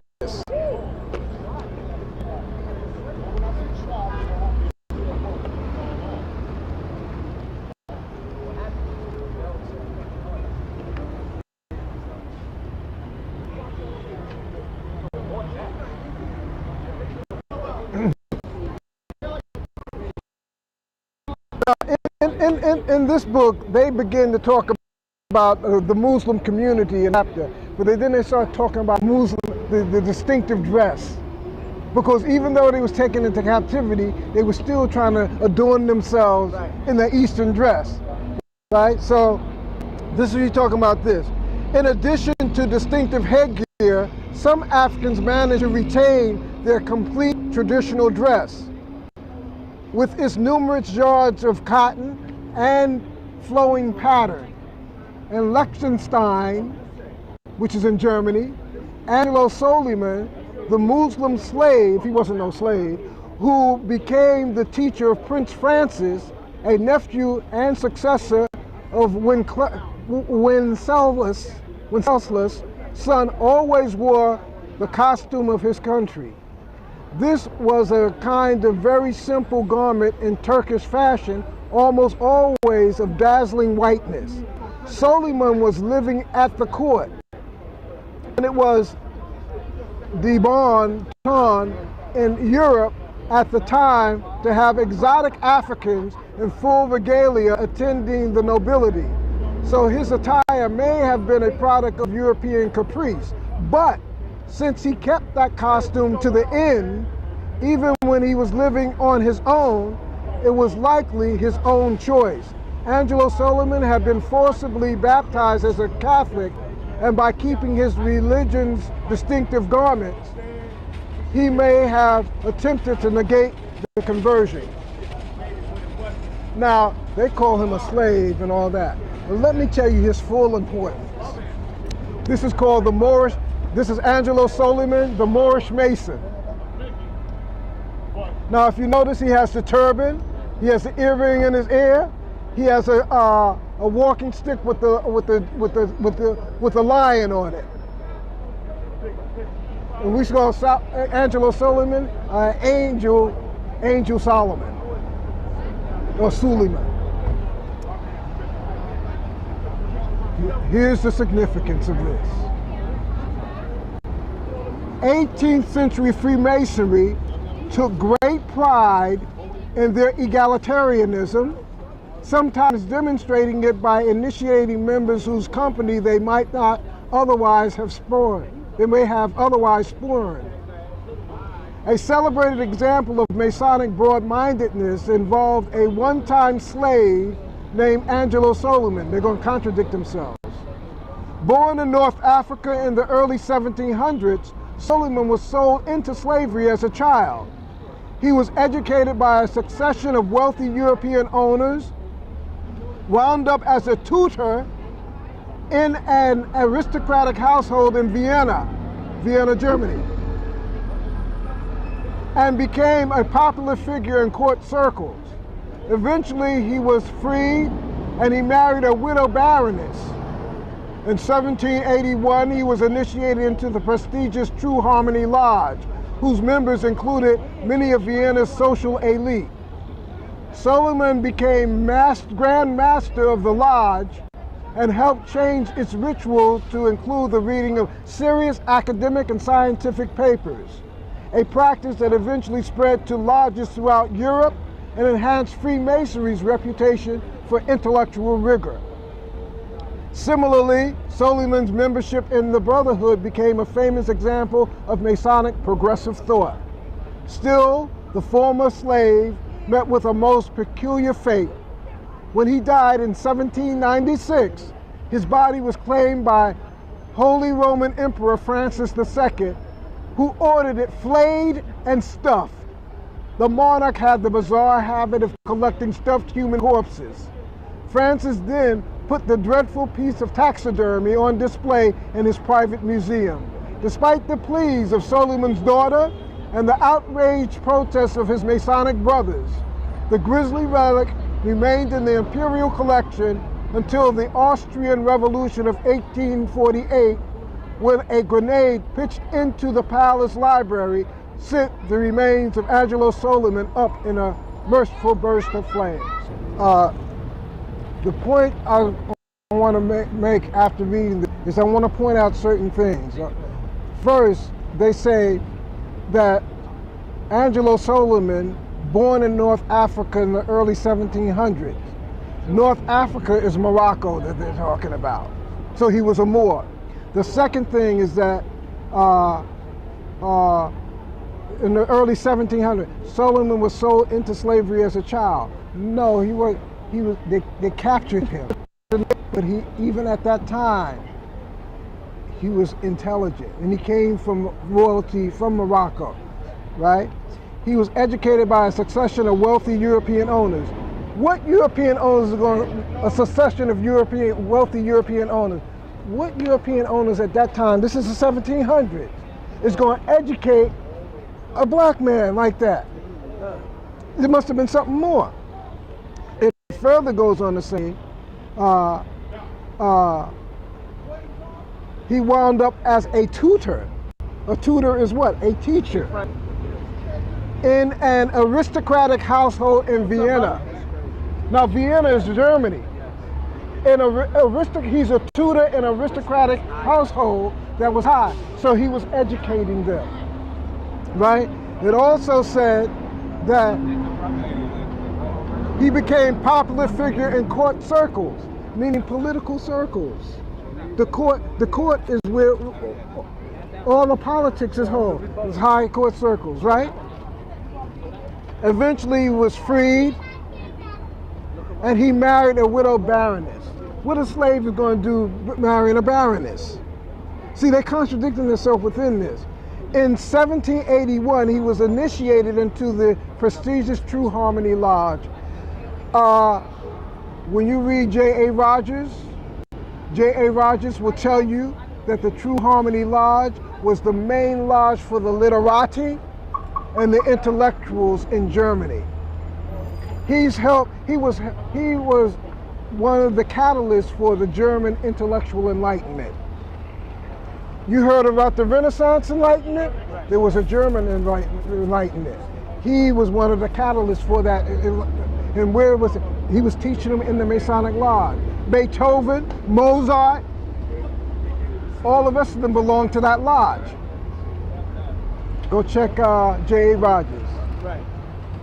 Right? Now, what it says here, Solomon became Grand Master of the Lodge. Wait a minute. I'm a Mason. You're a Mason too. So you're a Hebrew Israelite, you're a Moor. I'm a 32nd degree Mason. And you're a 32nd degree Mason. Yes. Not only that, you're also an ancient Kemetic brother. Yes. So what I'm saying, what I'm taking from you is that you opens up your mind to everything. You study because it's everything because it's all you. Part of it. No, it's all part of it. Okay. It's all part of it. See, the Caucasian took our thing and he had pieces of it that because he colonized the information. But it's really a whole circle. I can't understand myself as a Hebrew Israelite just alone with that. It's not enough. Right, I got you. It's not enough. If I stop just with the Hebrew Israelite, if you want to make the connection, you got to go into all of that. Listen, if I just follow the Hebrew Israelite history just by itself, just in that, I'd stop at 70 AD. Yeah, you'd be missing out on a lot. Right, so where does the rest of this come in at? How did I get down in West Africa? How did I get over here? What happened to cause all that? Right, I got you. You understand? Yes, sir. So I had to go into Moorish history. But now, how do I understand the content of what I have if I don't go into ancient Kemet? A little bit of Kabbalah. All right, good. So, yeah, I have to study that. Like you say, for instance, the Ark of the Covenant. I'll get you in a minute if you're still here. Like for the Ark of the Covenant, for instance. Where did the pattern for the Ark of the Covenant come from? You got to go to Egypt to find out. Right. Because they had arks there, and it's described, and it looks like the same way that it's described in the Bible.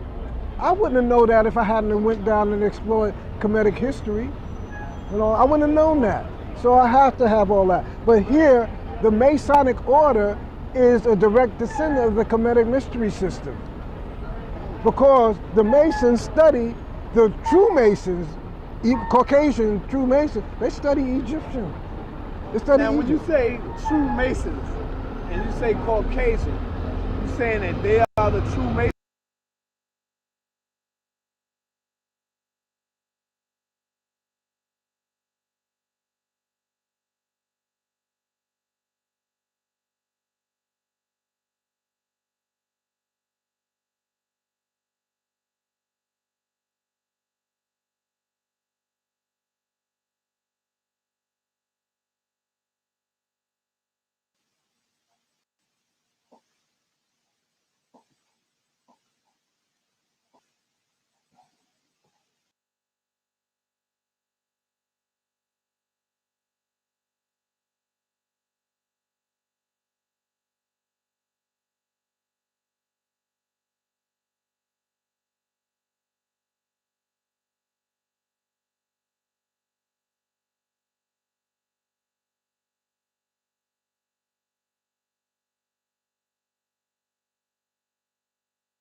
bro.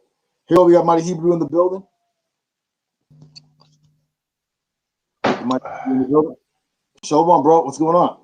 Shalom. Shalom. It ain't nothing, man. How you feeling? I'm doing all right, man. Doing all right. You can hear me? Yes, you sound good. Good, good. I put, y'all know, I put my second single just came out yesterday. So I just put that in the inbox for you so you can play it off the new album, Mind Mental Is Never Destroyed. It's called Back to the Future. So before we start, you might want the people to hear some real hip hop. You know how that go, and then we can get into the interview. Yeah, I just played Back to the Future. A brother's asking how does he get a hold of it. I just played Back to the Future. Okay. I got you. And then I got one more song. I'll send that to you later on, and I'll let you hear it. The album out September the 12th. You like that joint? Yeah, it was a dope joint. You see Malak here say he's cannot find that track at.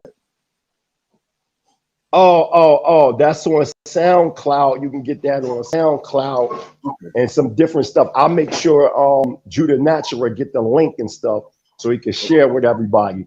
So let's get to this exclusive interview, Judah Natural. Yes, sir. Hey, so before we get to it, how was everything in East Africa and Tanzania? Oh man, it's lovely, man. It's lovely. Just, relocating and locating different lost tribes in Israel. That's my focus. Also, one of my main focuses is creating a repatriated neighborhood amongst so-called African Americans, so-called West Indian Negroes, so-called Afro-Latinos, and so-called Negroes in like London, England, Britain, areas like that. So we have over 300 people in Dar es Salaam right now, and we have over 200 in Moshi. So what we're doing is those that have leadership qualities, I'm meeting up with brothers and sisters. I'm building with them, Hebrew Israelites, Sovereign Nationals, even as far as connecting to Rastafarians, because there is a big Rastafarian movement out here known as Shesha Shamani. A lot of them came from Ethiopia to, they originally naturally from Jamaica, the West Indies in the United States, and they repatriated to Ethiopia back in the early 70s. The late Emperor Haile Selassie had gave the Rastafarians a nice amount of land. Yeah, but now the government of Ethiopia right now are trying to put them out, take their land. So a lot of them start moving over to Tanzania. Okay. So I'm in contact with these brothers and sisters, and we're actually connecting together to build an actual neighborhood. Because once you get a neighborhood and a community of repatriators, then from their geopolitical need, we can influence heads of state. Just like if you got, say, hypothetically, you got Chinese people, let's say if they move in, let's say North Philly, and there's no Chinese people there, but let's say 8 families. And as time go on, they start to develop more and more. They're bringing other people over from China, building a community. And then once they get to a certain financial status, they're able to influence the body politic where they at, the United States. This is how a lot of most of the so-called African-American vote don't count, because we don't bring in money the way we should to make our vote count. You see what I'm saying? So that's the mission. It's a stepping stone for people to return back to the promised land outlined in Genesis chapter 15, 18. Me being the founder of Hebrew Israelite Sovereign Nationalism, it was definitely imperative for me to set the stage and be one of the first repatriators to leave.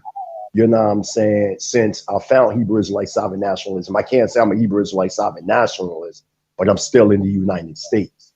You know what I'm saying? So it's a great thing to repatriate. Even you yourself went back to Japan. That's a stepping stone to the next level. You know what I mean? Because a lot of people don't know there is a social and cultural shock when you make that transition from the United States to, you know what I mean, a foreign land. You got to learn the language. Like here in Tanzania, there's over 125 tribes. Each of them tribes got their own particular language, and then the national language is Kiswahili. you know, the secondary language. I mean, you got some people out here that speak French. You got some people out here that speak English. Some people speak German. So it all depends on who you connecting with. But English, for the most part, it can get you by. But most people out here, they don't understand English. What temperature? What's the temperature like normally? You got? That's a good question. Right now, it's like a good 74 degrees because we in our winter season. June, July is the winter season. So the lowest for winter season is no more than like 70 to 72 degrees. Like prior to the winter season, we had the rainy season when it was just like monsoon just coming down. But it was extremely hot. The difference that I noticed about Philadelphia, where I'm from out in Philly, versus out here, and I know if you've been through Philly before, you notice in the hot, it's real humid in Philly. Like it'll be extremely hot and humid to the point that you real sticky and all that. Whereas though out here, it'll be hot, but it's not humid. It's perfect. It's Are you perfect. near water? Are you near a body of water? Yeah, I'm near what you would call the Indian Ocean. Okay. Like the Indian Ocean, well, I live 8 hours away from Dar es Salaam. So when you go to Dar es Salaam, you see the Indian Ocean right there. Like India is not far from where I'm at. But since I live where Mount Kilimanjaro is at, which is 8 hours away. So the water that comes to me come from two different mountains. It comes from Mount Kilimanjaro, which is the best tasting water I ever had in my life, and Mount Meru. Mount Meru is in the area called Arusha. Arusha is another name for Jerusalem. I live in Moshi. Moshi is another name for Moses. That's where Mount Kilimanjaro is at. Many of the Bantu speaking tribes of Israelite descent, when they migrated from the Levant to East Africa, certain areas where they dwelt where other people weren't there, they named them areas after former names from the Levant, from the Israelite areas that we lived in, as a reminder to remind themselves their original homeland. So it became like Tanzania, which the original name was Zanj. Tanzania became like, which is also included, so y'all know, with Zanzibar. Zanzibar is a part of Tanzania. It's an island, but it's a part of Tanzania. So I have to make that clear because a lot of people think Zanzibar and Tanzania is two different countries. No, Zanzibar is an island that's a part of Tanzania. It's under the Tanzanian government. So, you know, when you start talking about Zanes, a lot of the children of Zanes as Z-A-N-Y or Z-A-N-J.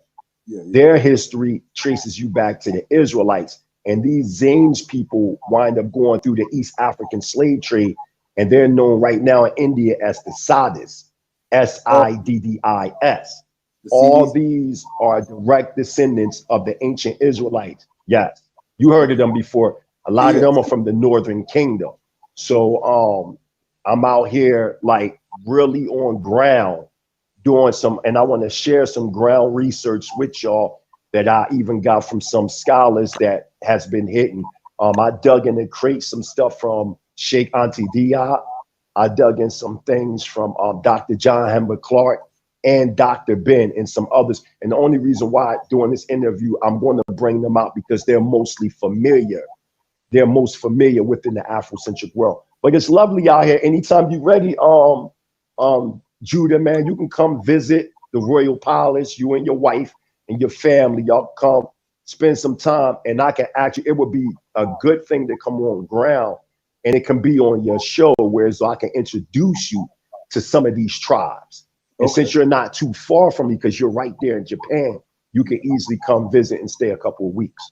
Oh, okay, yeah. You know, I'm all about. I travel all over, so I love traveling. So, and I haven't traveled in like absolutely. So we'll arrange it. We'll definitely arrange that. Okay. Hey, what yeah, time? We'll definitely arrange that. Oh, right now for me it's 3:23 p.m. my time. Oh, okay. Wait, so you are I'm Yep. 6 hours, I'm 6 hours ahead.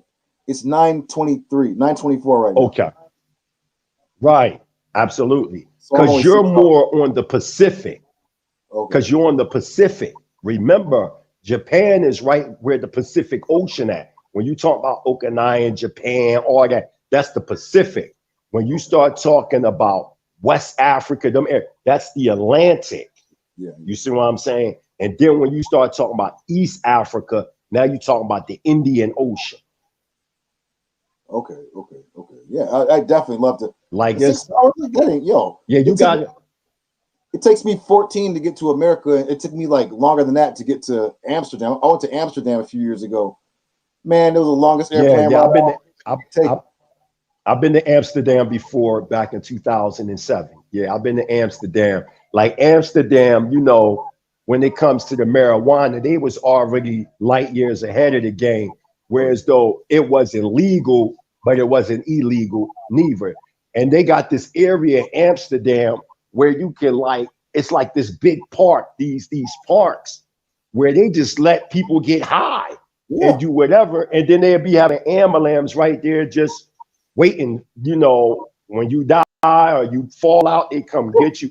Amsterdam is a peculiar country, but Yeah. it's if you want to like live like an alternative lifestyle, so to say, then you will go to Amsterdam. Yeah. But thus far, I've been since I've been out here, I've been to Zanzibar, I've been to Kenya, I've been here, I've been to Uganda.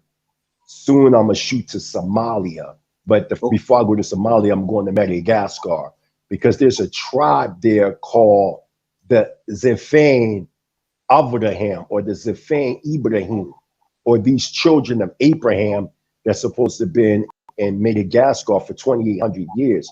So I got an invite to do an exclusive interview with this peculiar tribe that they have Hebrew Israelite / Malaysian descent.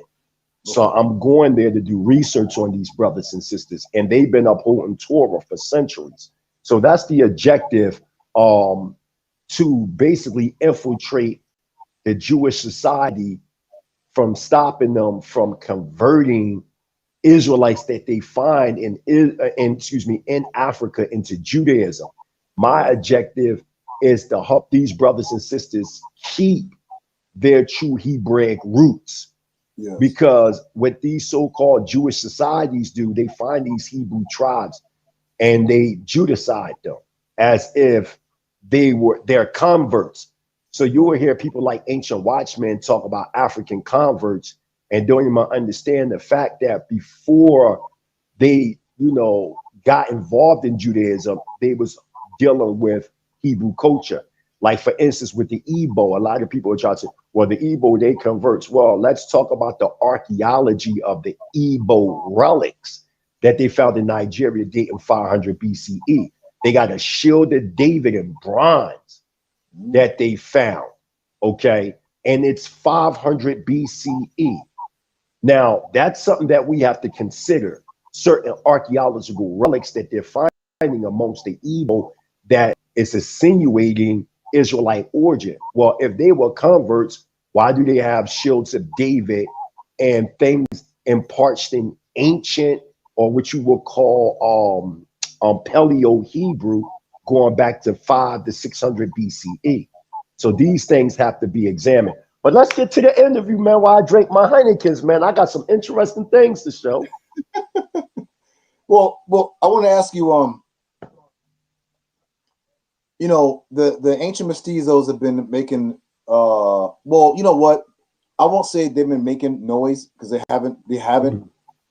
It's more or less like they kind of learn how to be provocative to get attention. Because they're really not teaching you really anything. Like they're you know, and Jose Vega, he's my dude. He's a good dude. I don't understand why he's not the leader of the group.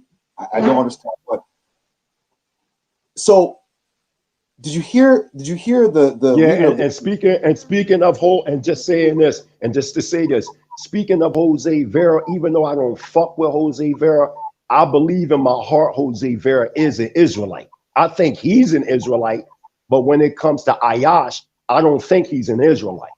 You know what I mean? And I'm just not speaking only alone of his phenal structure, because you can clearly tell he's of Negro origin. But I'm talking about his spirit and the way his forcefulness about his beliefs, even though I disagree with his beliefs, but it could be possible that he is Israel and he just, you know, a lot of us, we've all have fallen victim into white supremacy some way, somehow. And in this retrospect, and I will get into it, how this all started, because I remember, like a lot of people don't know, Ayash used to have direct conversations with me over the phone when he found out Mighty Hebrew. He was so excited. Me and Ayash used to talk all the time. I mean, indirectly and directly.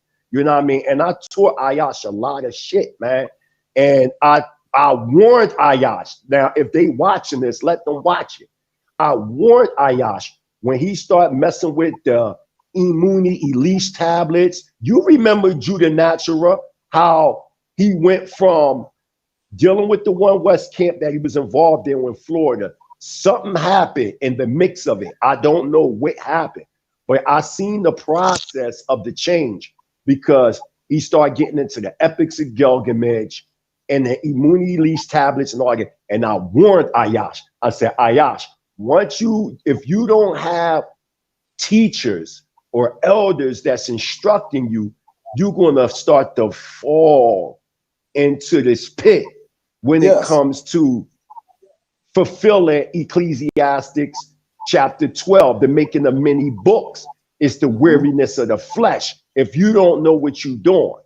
And then Jose Vera, whatever problem he had, because there's pictures of Jose Vera on street corners with former One West members, him teaching and portraying the so-called Negroes as Israelites. Kwanalawa is one of your main students, a very educated man that came from out of the original Torah Knights. All three of these people were highly influenced by so-called Negroes teaching them that they were Israelites. So today I'm gonna set this record straight. You know what I'm saying? So this is why I'm saying I don't understand when you see Ayash and all them, they talk all this shit. Ayash, forget. I still got his inboxes I could show right now where he was constantly being schooled by me. This man was, I'm not saying an official student of mine, but he was schooled by me. When he needed to know questions, he was inboxing me. This is a fact. This is not, so his all this, we dirty Canaanites, we're this, that, and the third. Where did this come from? It came from them being dissatisfied in One West camps. Like Ayash and Jose Vera, they know that there are different Israelite schools in the One West camps. They know that there were Israelite schools in existence before these One West camps. But to sit up here and act like, you know, the first so-called Black Israelites came out of the One West.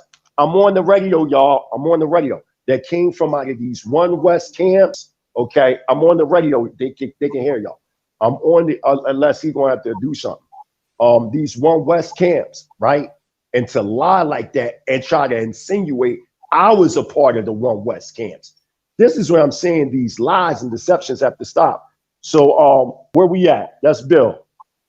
Well, so I want to put up where is the brother? Okay, brother Pizzle said he said shalom, mighty Hebrew. Brother Yahweh, shalom, my Lord. He said, and this is a fact because I have it. And also my brother Ram, shout to my brother Ram on Facebook. He put up where Ayash said that Yahweh is the devil. Now I've heard that before. I've heard there is a teaching that's going around that comes from something called the Awaspi Bible. And in the Awaspi Bible, it tried to teach, even though it uses the name Jehovah, which they would, you know, transliterate back to Yahweh or Yahweh or Yahweh. They try to say it's the evil deity.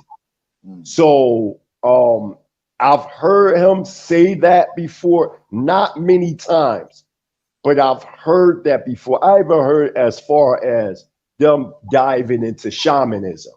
So I've heard things about what they get involved in over there in Ancient Watchmen. Okay.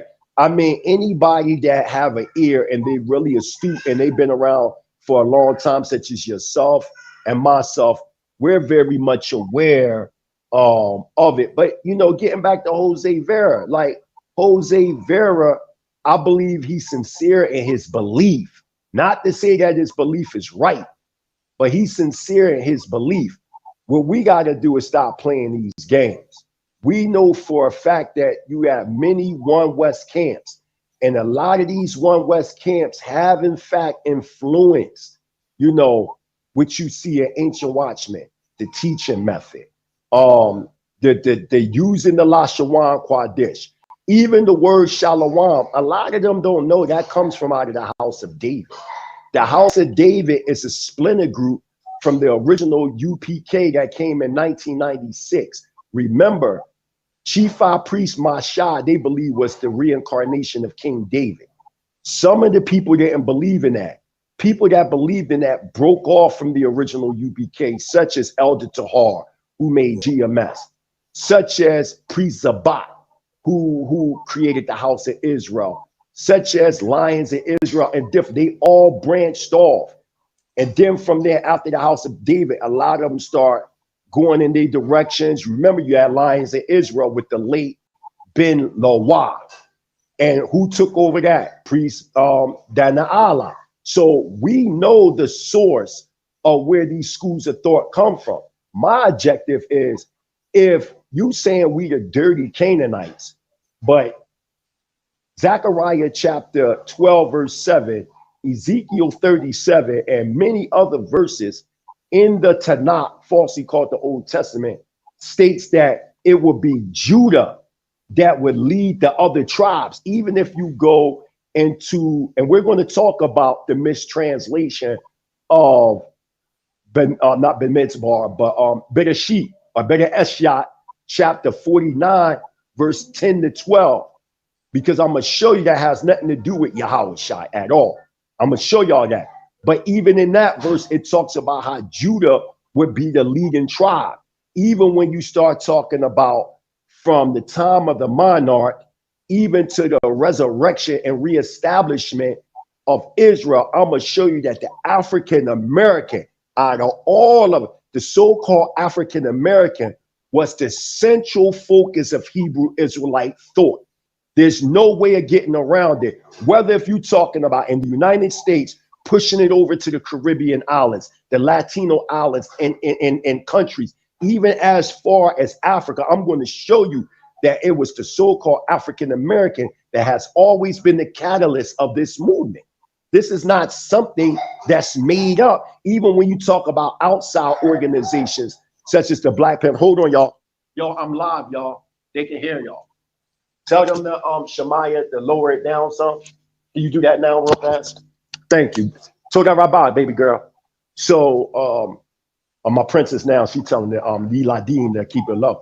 So saying what I'm saying is, if that be the case, if the tents of Judah are first, if ancient watchmen are saying we're not Israel, then by default, they're not Israel, because it was so-called Negroes that taught them that they were Israel.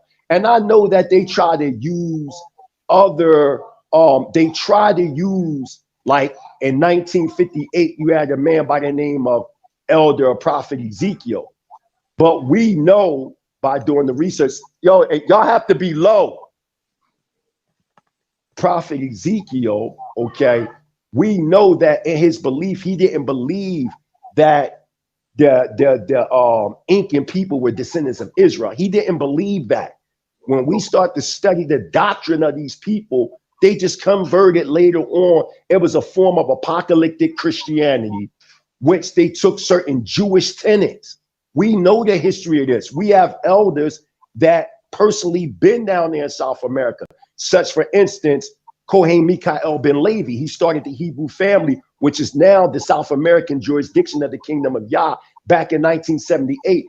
The Kohen Mikael knew Elder Ezekiel personally. So this is why I'm saying, like, when these guys talk about cats, that they think we don't know? People like myself that have been in the culture 31 years. I've probably been in the culture longer than these guys even been born. So we know who's who in Israel. I know every Hebrew Israelite recognized movement on the planet, how they develop, where they splintered from. You know what I'm saying? So we got to stop this madness. We got to stop trying to perform racism and trying to act like it's not racism. When they call us dirty Canaanites, they're calling us niggas. And it's not what they're saying. It's how they're saying it. You got to listen to the verbiage and the gesture behind the subject matter. And you can clearly see it's racism. And even when you look at their doctrine, let's be for real. Let's look at the psychology of what these guys is dealing with. How is it you think because you call somebody out and they don't respond, they're a coward? You got to look at the mind state. This is one West behavior with mixtures of racism. When you look at the whole, everything they build upon, it's only to prove that blacks are not Israelites. Their whole doctrine is predicated. This is not from the Most High. Where's upholding Torah? Where's upholding Pesach HaKak Matzah, Shavuot, Yom Teruah, Yom Kippur, Sukkot, the Hodos, the Yahom Hodos, the new. Where's it at? Where is the repatriation back to Israel? Then you got to remember, you got some Hispanics that believe in these beliefs, don't even believe that Northeastern Africa is where the promised land at. Some of them teach that South America and all them areas is the promised land. Well, let me put y'all on to where this come from. This is why I'm saying y'all only can talk to people that's social media Israelites. There's a man by the name of Horace Butler. He wrote a book called When Rocks Cry Out.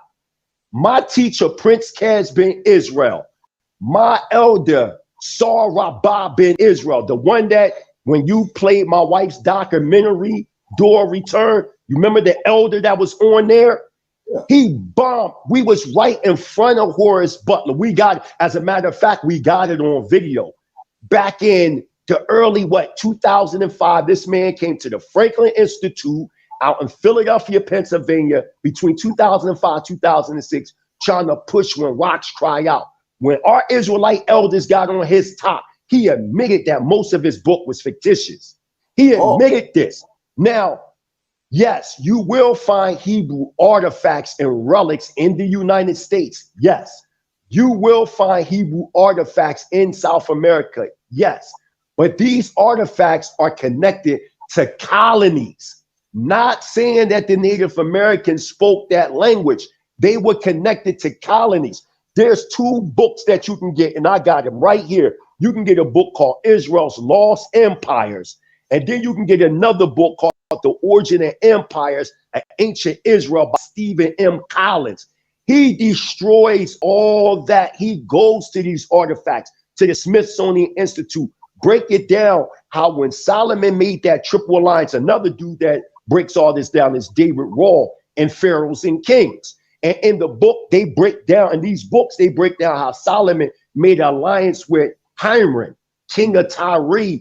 And you see Solomon marries the Egyptian princess. They don't mention the name, but we know at the time, the only one that could have been the pharaoh at that time was Akhenaten, or Akhenaten, because we got the Amarnine letters to prove it, because the Amarnine letters was named such because they found Akhenaten's tomb in Amarnine, Egypt. Remember, the Canaanites were right into Akhenaten about the incursion of the Harabu coming into the land of Israel. So we're saying that Akhenaten was a contemporary of David and Solomon, not Moses. And because the Egyptian chronology is off close to 500 years, when they talk about us leaving during the 18th, 19th dynasty of Egypt, that's inaccurate. We left at the end of the 12th dynasty, 1446 BCE.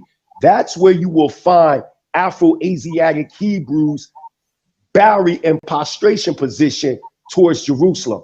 This is when you'll find red hair, long sheep.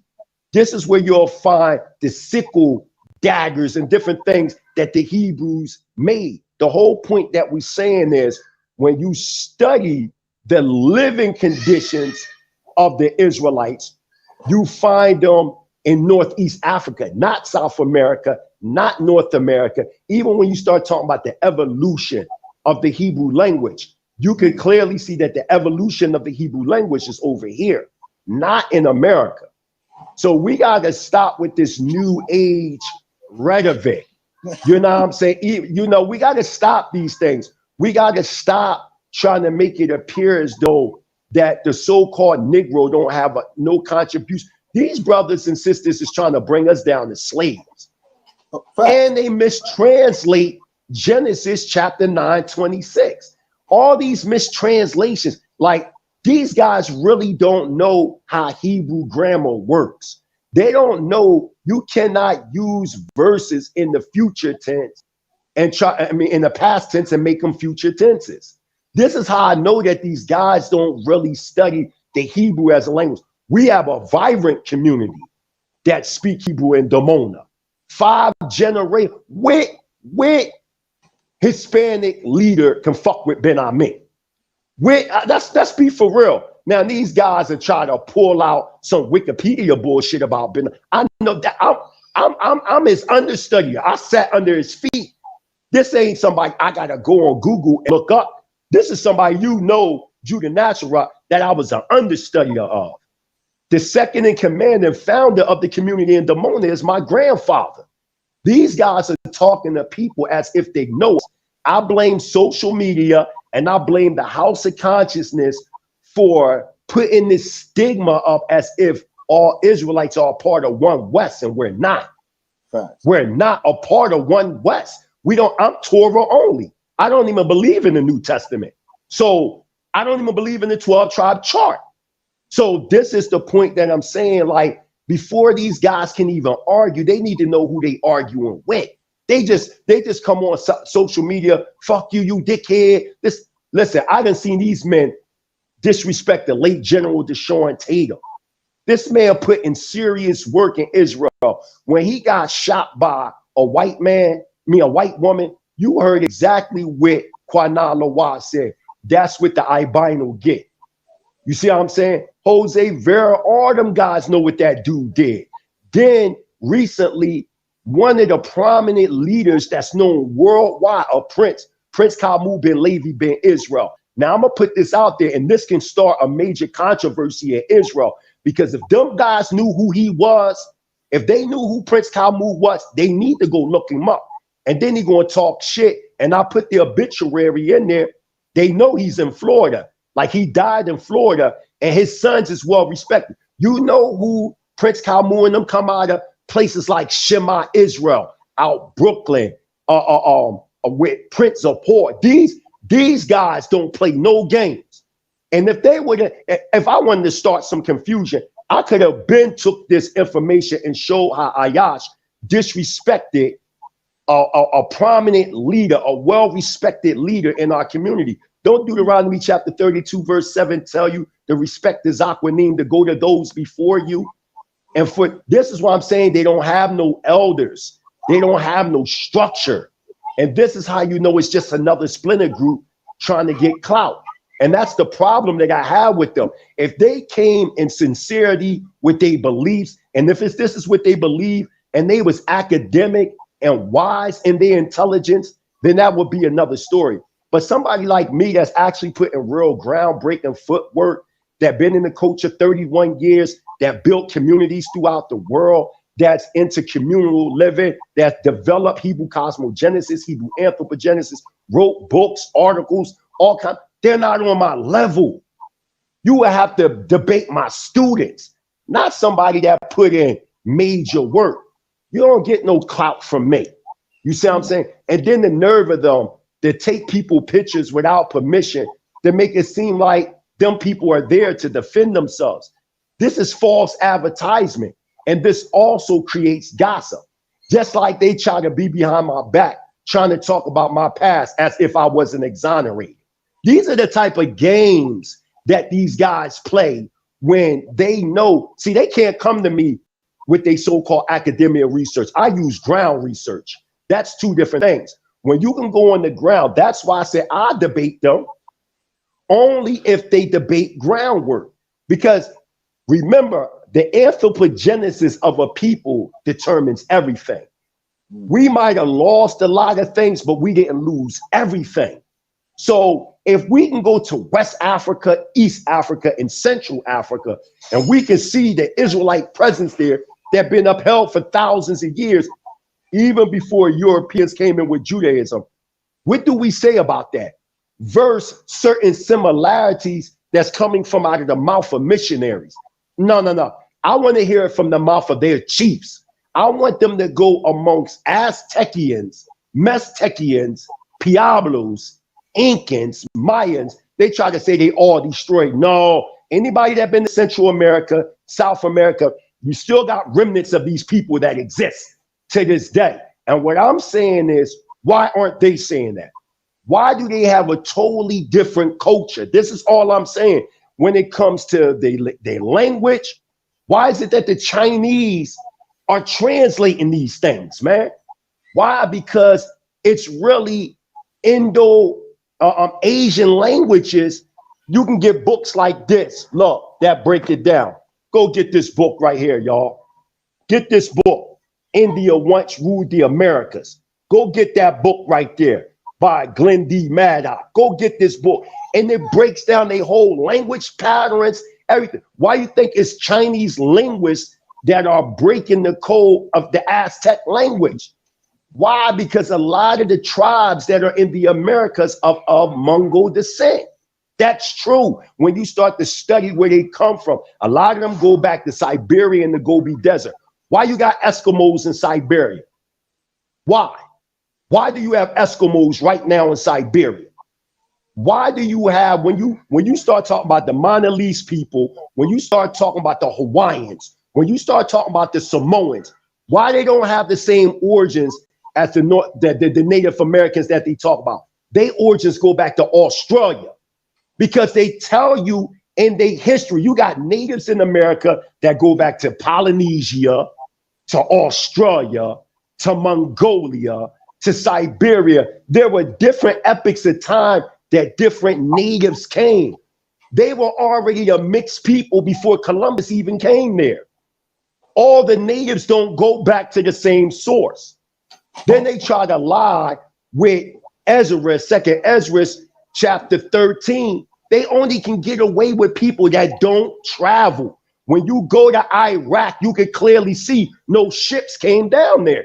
You can clearly see. And then when we take all the oldest maps, going back to the 2nd century BCE, Azareth is always known as Northwest Africa.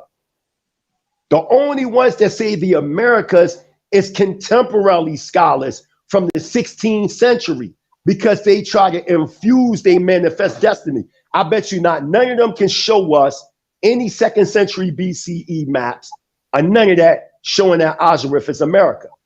They can't do it. They only can show us 16th century shit.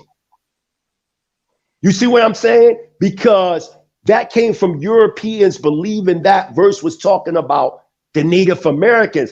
That don't come from no indigenous Hebrew Israelites or no Aboriginal Israelites. That come from Europeans that took the 2nd book of Ezra, chapter 13, okay, starting at 37 down, and they the ones that believe that verse meant that. And later on with people like One West, the original UPK, when they start studying that stuff, they took that from Europeans. Europeans were the first ones to say that that verse applied to Native Americans. That's a historical fact. That's a historical fact. Now, am I saying that Israelites didn't go to Azareth? No, I'm not saying that. What I'm saying is the location that they saying isn't the location. Am I saying that all Native Americans are not Israelites? No, I'm not saying that, because the Most High said we will be scattered amongst the nations of the earth. What I'm saying is when the Israelites came over to the Americas by the way of colonization and by the way of the transatlantic slave trade, I'm saying that the natives were already over here. That's what I'm saying. I'm saying that the Native American tribes were already over here. Even when you start studying the Taino or the Arawak or the Boricuan people, they history. They're not saying that they came after 722 BCE. The Taino people or the Arawak or the Boricuan people saying that they've been in what they call today the rich port, Puerto Rico, for thousands and thousands and thousands of years before this said Ezra's chapter 13. So there's a lot of holes in their doctrine. The problem I'm having is, why are you trying to cut out so-called Negroes when it was so-called Negroes that told you was Israel? They're the ones that taught you this. So how is it all of a sudden, out of all the tribes who's my elder? Who's my elder? Who's my elder? You got to block him. You got to block him for now. He could come in later. You have an interview with me. What I'm saying to y'all, to the audience, is if these brothers had real elders in their community, they don't even have elders that believe in this, because the original Hispanics out of New York that are Israelites, they all went to Black Israelite schools. Like, for instance, if you go to Shema Israel, you'll see Hispanics there, Afro-Latino Hispanics that have been going to Shema 20 years, stuff like that. You don't hear none of this stuff. This came from originally from out of Kwana Loa, which trickled down to people like Jose Vera. Because you got to remember, Kwana Loa start teaching this first. This had nothing to do. No Hispanic, quote unquote, Israelites ever taught that. They never taught that. That's a social media belief. There's no foundation. They have no elders teaching this. There's no primaries. And then when you look at, out of all the so-called sons of Ham, why did they pick Canaan? What is it about Canaan that they picked? This is a racist doctrine that comes from. So you could just slander. So instead of having a conversation, you just rather just slander people. Listen, I'm not done yet. Right there. See, if you had elders, I'm right here. I don't understand how you could talk about me. You shouldn't even be on this interview. That's number one. I'm saying to you, young brother, I'm not slandering you. I'm not slandering you. I'm giving you the truth. You talking about slander, but y'all over there on y'all videos insulting my name, knowing the things y'all say ain't true, taking my picture, putting it up there as if I'm there debating y'all. Y'all are false advertisers, man. What I'm saying is, y'all do not have the academic skill. Y'all don't have the groundbreaking skill to debate real scholars. A real scholar wouldn't even waste time. Let me tell you what a real debate is. This is what they think, first of all, a debate is. Come on my platform. This is all social media shit, Judah Natural. And you know, Judah, they couldn't even sit amongst our elders, because our elders would have been broke them niggas down. They would have gave them 39-1 lashes. You know how the old Israelite schools was. They would have broke them niggas in half. That's what I'm saying. These dudes talk a lot of talk, but then when you see them face to face, it don't be like that, because they know we stronger than them. They know we better fight. They know we better everything than them. So they have an internal hate, and that hate is coming from that mixture of that devil up in them. Jose Vera need to stop being a coon, man. You need to stop being a fucking coon, man. You're an Israelite. You're us. You're us, but you're on their side. Why are you on their side, man? You can look at your pheno structure. You can look at how you built. You can look at the way that your spirit is. You a damn so-called Negro. You're Afro-Latino, but you want to sit up here and spit in our face, but we taught you. Again, I ask you this. Y'all were originally taught by Negroes. The scriptures say that it would be Judah that would teach the rest of the tribes, awaken the rest of the tribes. But y'all was awoke by Negroes that y'all calling Canaanites. Right. So by default, y'all not Israel.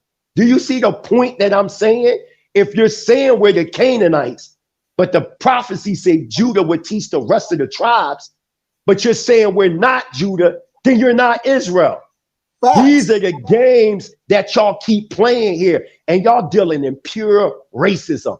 We know that whole Canaanite doctrine come from out of the Talmud, And it comes from Mormonism that believed that we were the Canaanites and then we reincarnated into the Canaanites. Even when you even when you look at the whole story of the Book of Mormon, they tell you that the first natives that was in the Americas were black with shame. This is what they say out of their mouth. And then you had Nephi that supposed that came 600 BCE. This is what they say. And they went to the Americas and they start mixing and polluted their seed. This is what they say.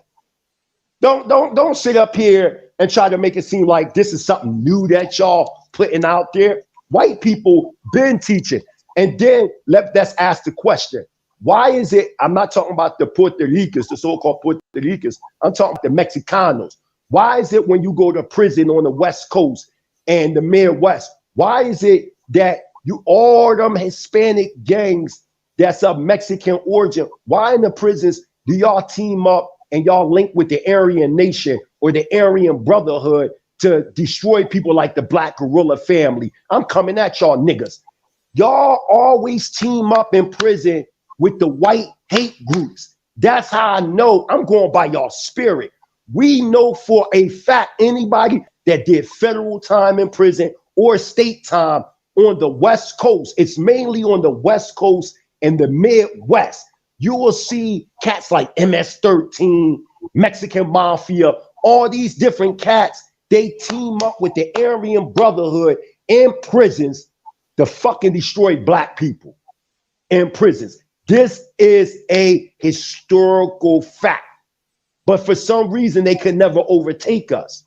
You know what I'm saying? But the whole point that I'm saying, if they not so-called crackers, why they keep teaming up with the crackers? Why they using cracker documents and doctrine to try to destroy us as a people? Why are they using the same Planned Parenting, racist, eugenics systems to try to destroy the so-called blacks?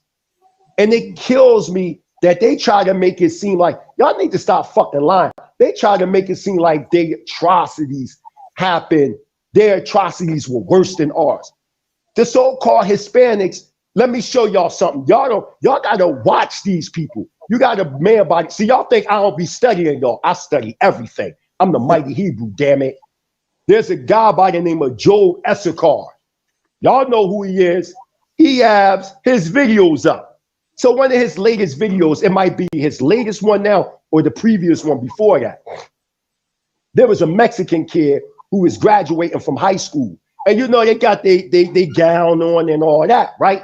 So the Mexican dude decides to wear on with his gown the Mexican flag. So it became like this outrage because they didn't give him his diploma because he came in with a Mexican flag. So you got Job Issachar and all them talking about, oh, when we want to big up our culture, they want to down us. You see how the Mexican always going through this and that. But in my mind, I thought that you was an Israelite. Why are you representing Mexican colors, Mexican flag?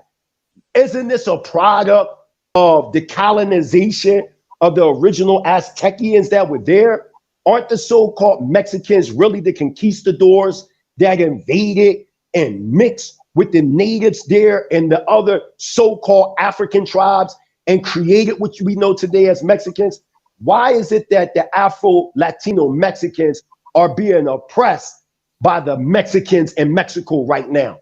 Why are the Afro-Latino Mexicans second-class citizens? Why on that fake 12-tribe chart, when you look at the 12-tribe chart, why you got the 10 tribes known as these Hispanics and natives? Why when they use the faces, why they always look like European-like? Why they don't give you the dark-skinned Afro-Latinos to represent the 12-tribe chart? Originally, Chief High Priest Ariel believed that the 12-tribe chart was the so-called Negroes, West Indian Negroes, and Afro-Latinos.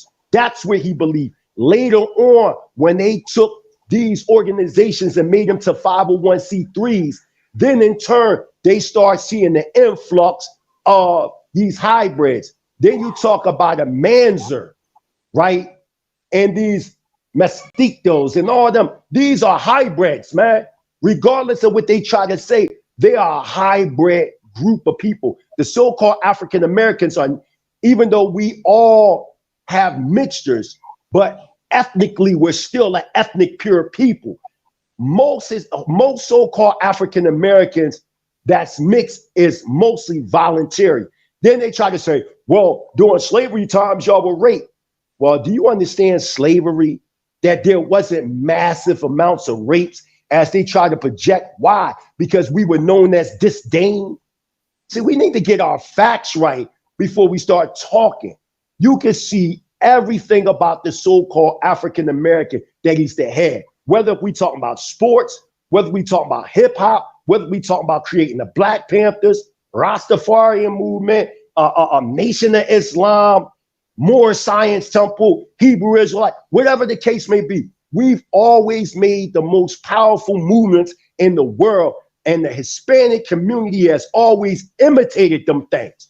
The reason why, Jose Vera, you can speak right now is because of my ancestors, God damn it. My ancestors fought in the civil rights. They're the ones that had to go through slavery, chattel slavery. Y'all never went through chattel slavery. Y'all never lost y'all heritage. If you decide right now not to be an Israelite no more, you can say either I'm an Aztec, or I'm a Mayan, or I'm a Wonka, or some type of Native American. You can push back to that. So-called Negroes can't do that. So-called Negroes are the only ones that don't have a Pacific flag. And then I know y'all be trying to use things like Haiti and Jamaica. Well, the Constitution and the flag and all that, that was developed by Britain. That's all that was developed by Britain. And then you start talking about Haiti, they still was influenced by the French. We talking about pure independence with Mexico. You know who's oppressing Mexicans in Mexico? Other Mexicans. You see the difference? It is the corrupt government of Mexico being controlled by cartels.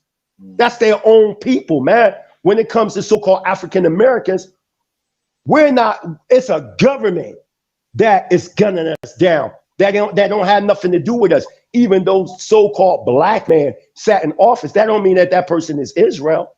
That sat in office. And even if he was Israel, it's still not under Torah. It's still not under our government. So they constantly try to compete who was oppressed the most. We know that the Native American population was oppressed. We know for a fact that different people around the world was oppressed. But to try to minimize the so-called African American oppression, when you can go get books like Medical Apartheid, how they did all kinds of experiments, from the Tuskegee experiment to the experiments that they did in Holmesburg, to the experiments that they did in Rikers Island, San Quentin, Attica, all these different places. You see what I'm saying? Pelican Bay. So we got to stop these lies and stop this hate of the so-called black man. What is it about us that you hate? We taught you. Y'all not teaching us shit. You think my whole point that I'm saying is you're bringing up the Canaanite doctrine as if this is something y'all discovered, when these are things that were already brought forth by Europeans. What is it? We the ones taught y'all how to rock fringes with cords of blue. Most of the South Americans out there that clinging to the Old Testament of the Bible, they practice Judaism. A lot of them practice Judaism. When you start this, that's why they got the last names like Perez and all that type of shit. Why? Because a lot of them cats was mixing with the black Sephardim from Spain. Some of them native peoples, women's, was mixing with the Sephardim that came from out of Spain. This is a fact. This is a fact. And a lot of them got the blood of Amalek in them. A lot of them are Amalekites dealing with Talmudic Judaism. You got people in South America right now practicing Talmudic Judaism. That's how you know that the Hebrew Israelite culture is something that came from Africa, but it was developed by so-called Negroes. Even the name Hebrew Israel, I'm gonna give you this and now I'm gonna pass the mic to you. They call themselves Hebrew Israelites, the ancient watchmen. But do they know where that term came from? I'm gonna tell y'all where it came. Okay. Well, I'm gonna tell you where it came from. Yes, in the scripture, it calls us Hebrews. Yes, in the scripture it calls us Israelites, but you will never see it as Hebrew Israelite. All Israelites are Hebrews, but all Hebrews are not Israelites.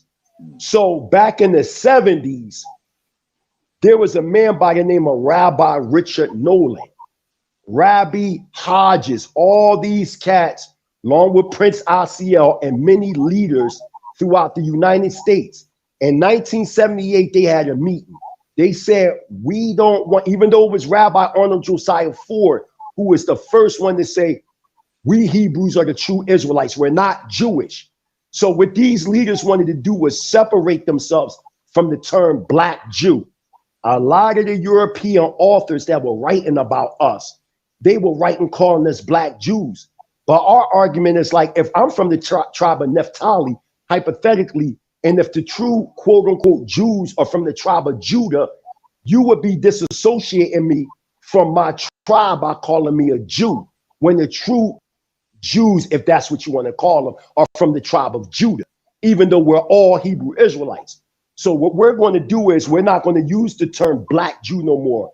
So these leaders came together and they connected Hebrew with Israelite and agreed that we will call ourselves Hebrew Israelites.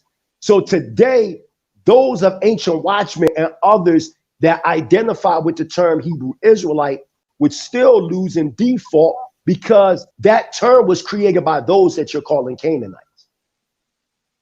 That's my whole point. It's so many holes we can punch in. It's a new doctrine. It's a doctrine to try to displace Black people in the diaspora.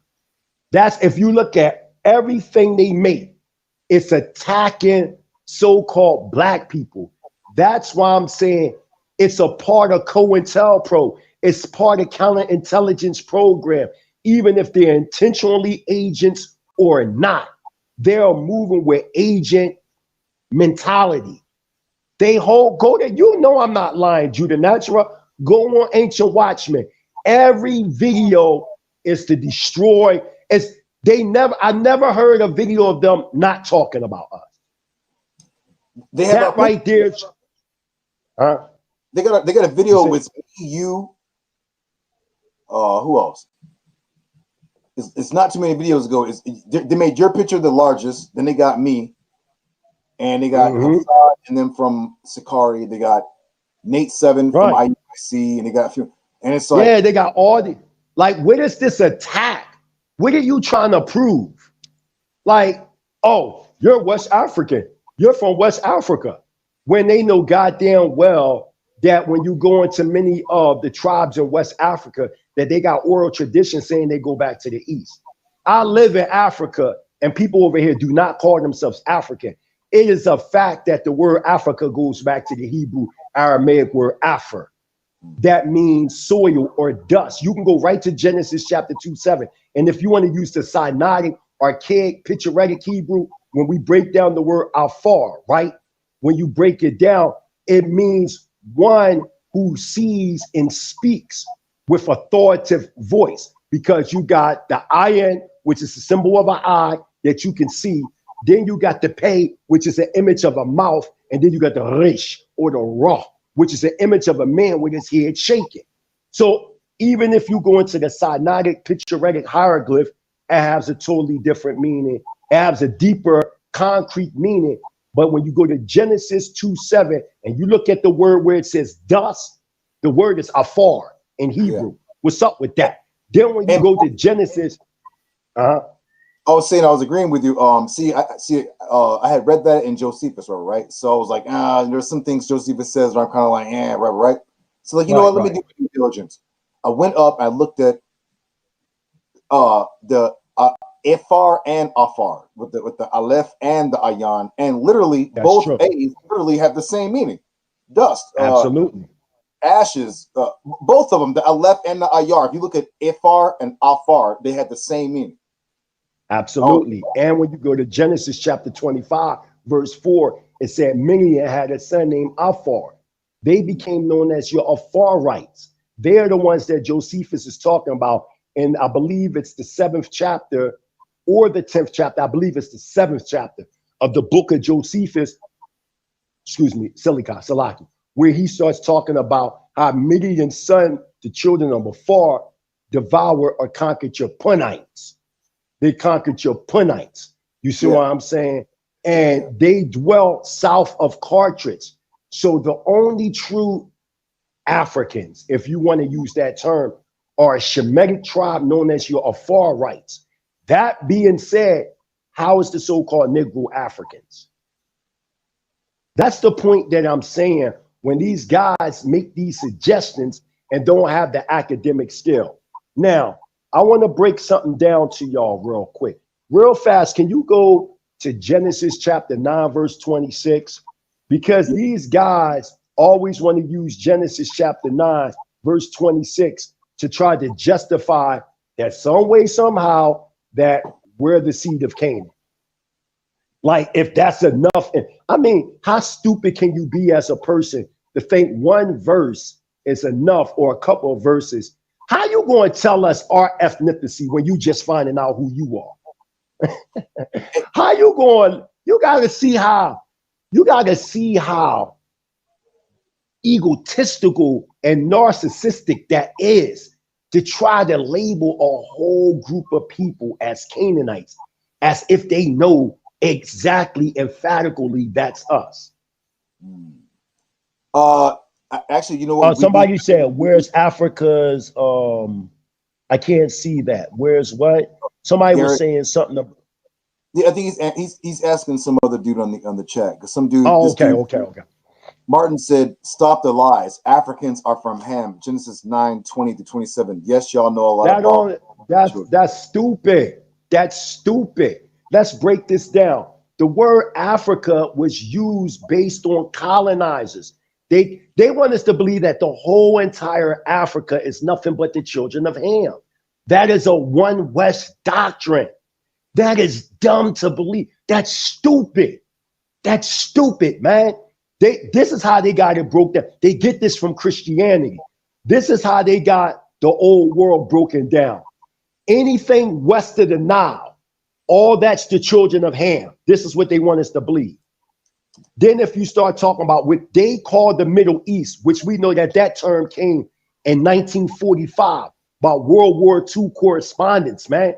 It wasn't, prior to 1945, it wasn't called the Middle East.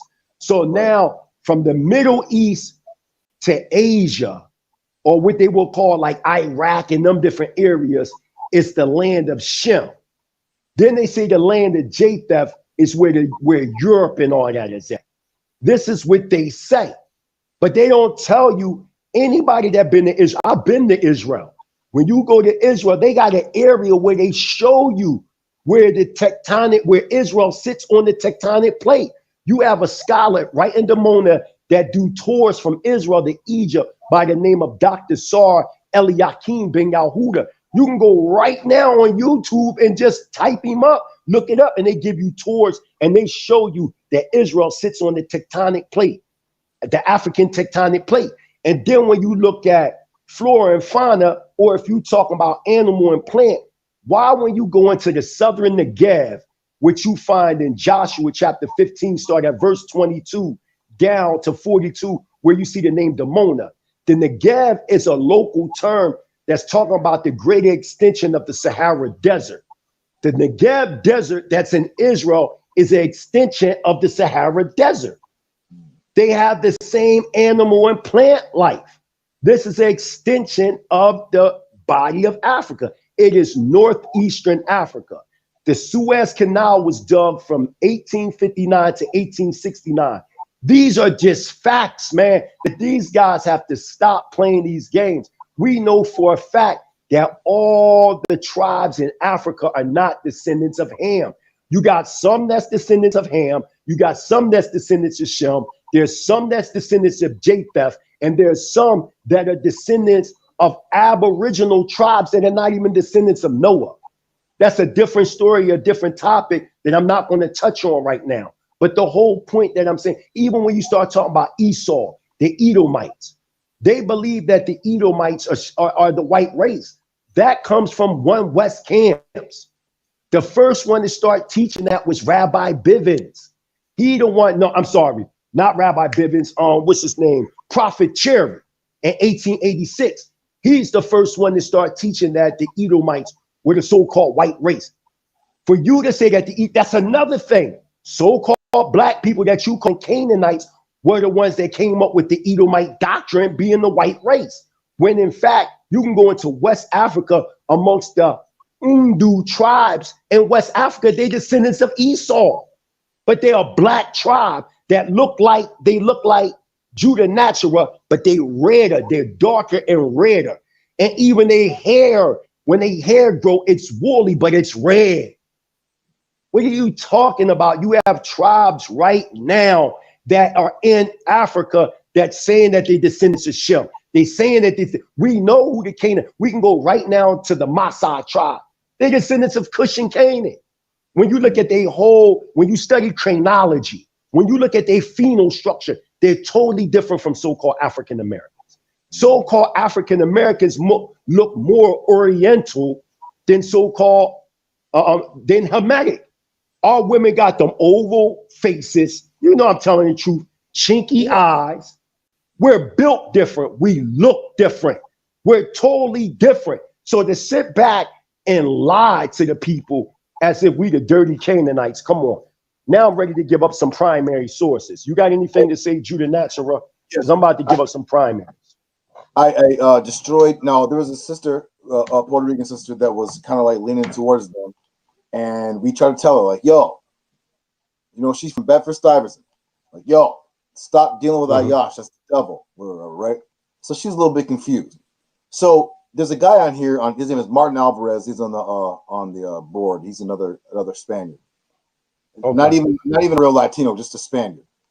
Okay. They try to use Genesis chapter 9 verses 25 and 26. But listen to this. This is where they killed them all. This is where they killed themselves.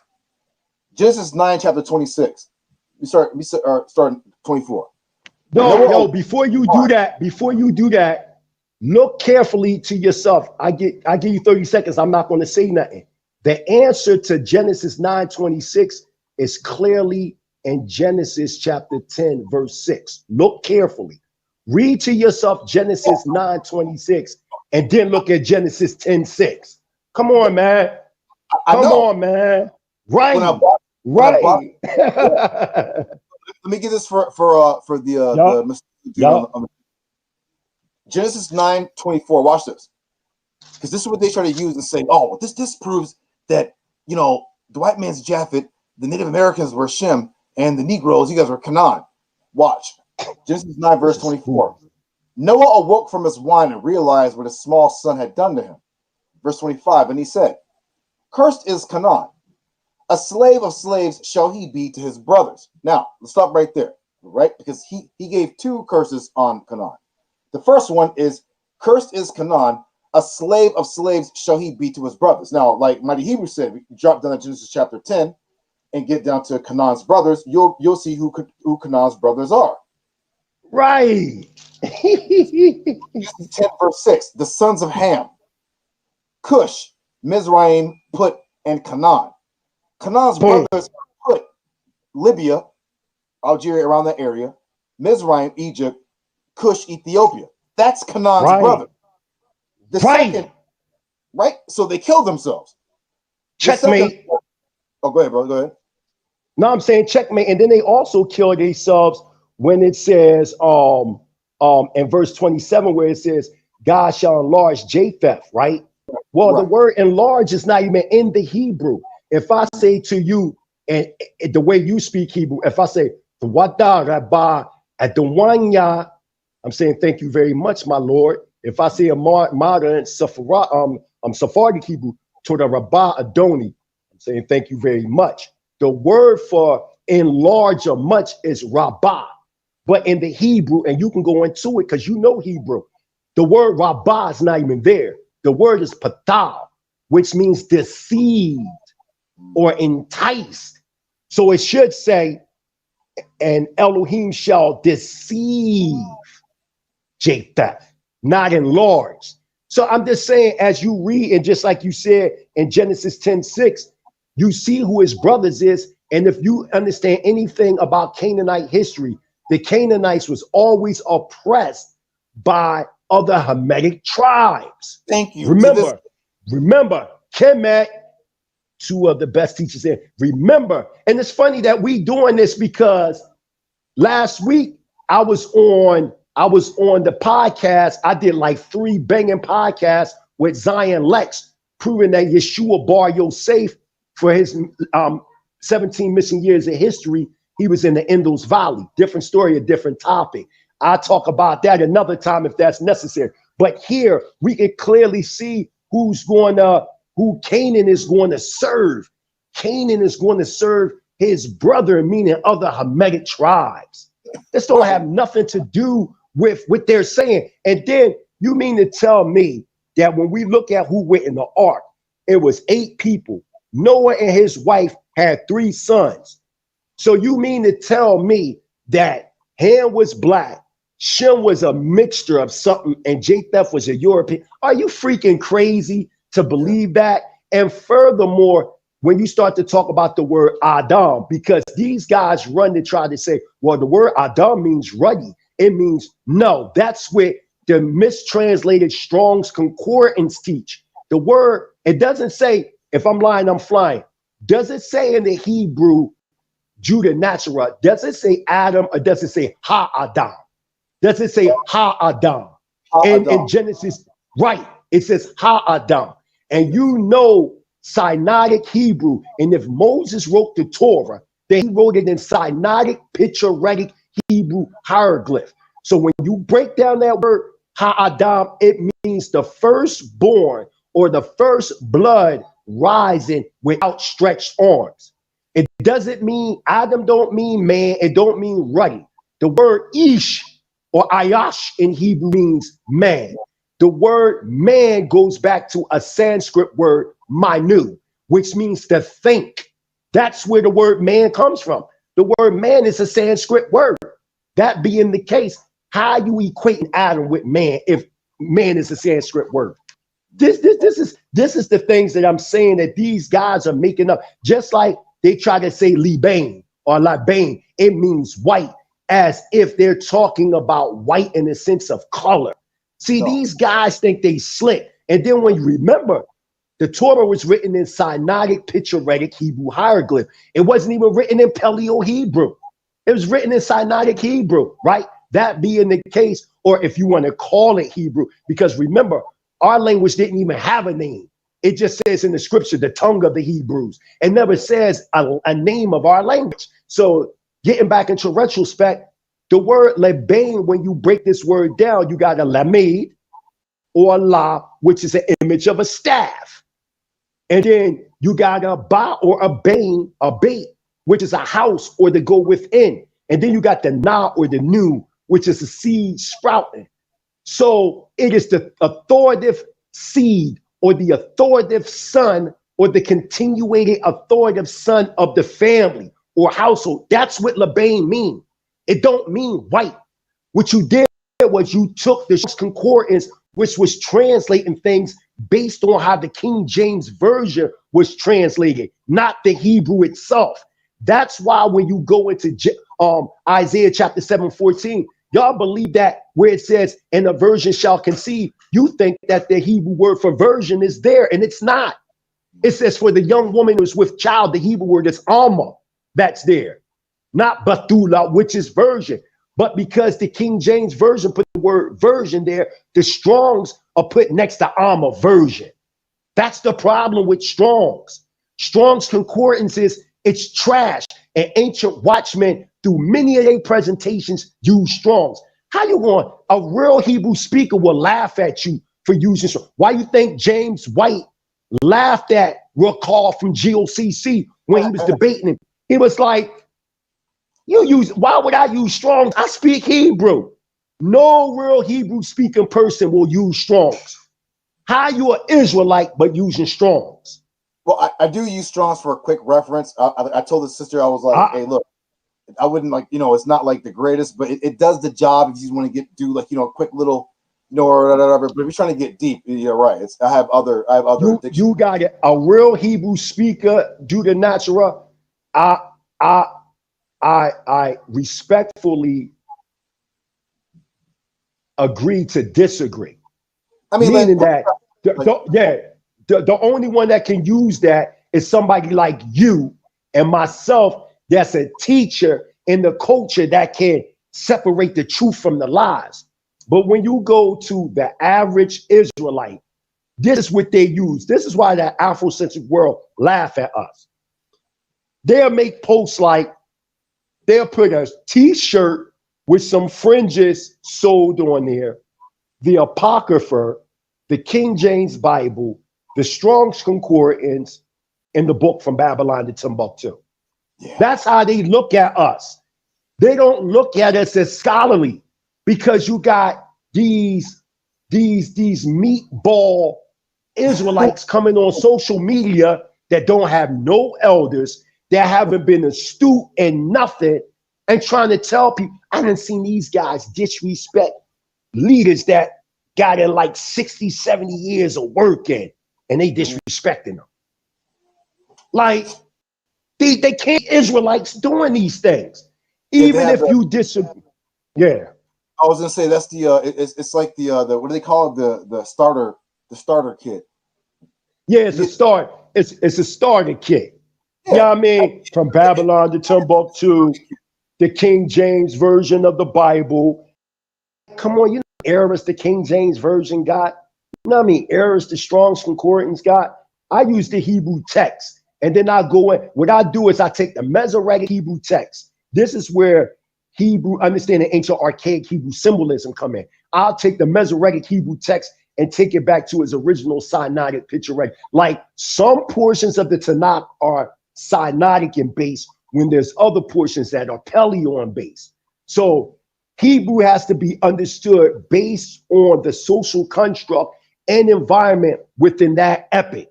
Like the way Hebrew is viewed during Moses' time is totally different from the Babylonian era. So I'm just using that as an example to show that things have to be understood based on when it came about. You see what I'm saying? Just like the whole thing with the Isaiah chapter 7:14. Ancient Watchmen and many others look at these as pronostications that they call Yahweh Shah, which they got that again from One West.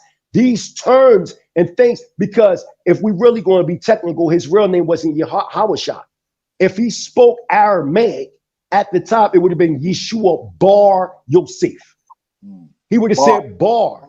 You see what I'm saying? Right? So we got to stop playing these games, man.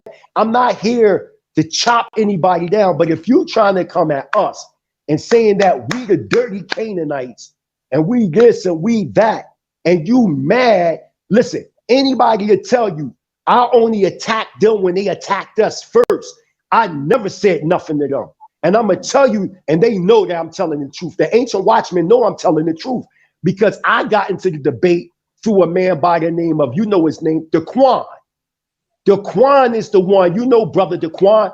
Daquan is the one that brought me into this whole argument back in 2000, somewhere around 2000 and I will say like early 18, late 2017, somewhere around there, he got me into the argument. He called me, and you know I'm telling the truth because I'm saying names. I'm telling it to the world live. This is how I got involved. When he called me, he said, yo, Mighty Hebrew, you seen this stuff? You heard of these guys named Ancient Watchmen? I said, no, I didn't know at first that Ayash and Jose Vera Arden was this Ancient Watchman. I didn't know this. And from what I knew, Ayash and Jose Vera, they were Israelites. That's what, you know what I mean? I didn't know all this was going on. The only one that I knew that was teaching that was a Torah Senate guy by the name of Kwanalowa.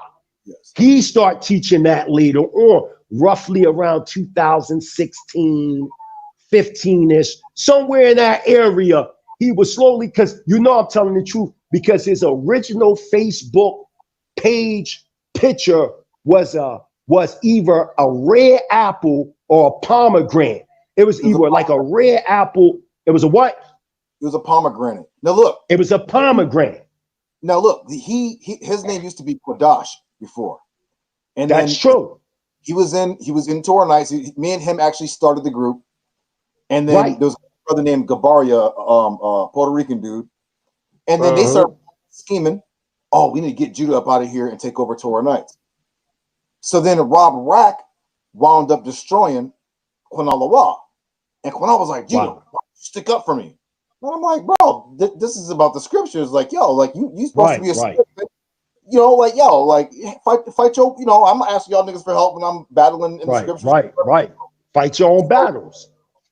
Rob was like, yo, he was like, you know, hold on, man. Like, he's like, you know, you're a white dude, man. You're not an Israelite, you know, right? So I'm looking at Quinal like, which is true.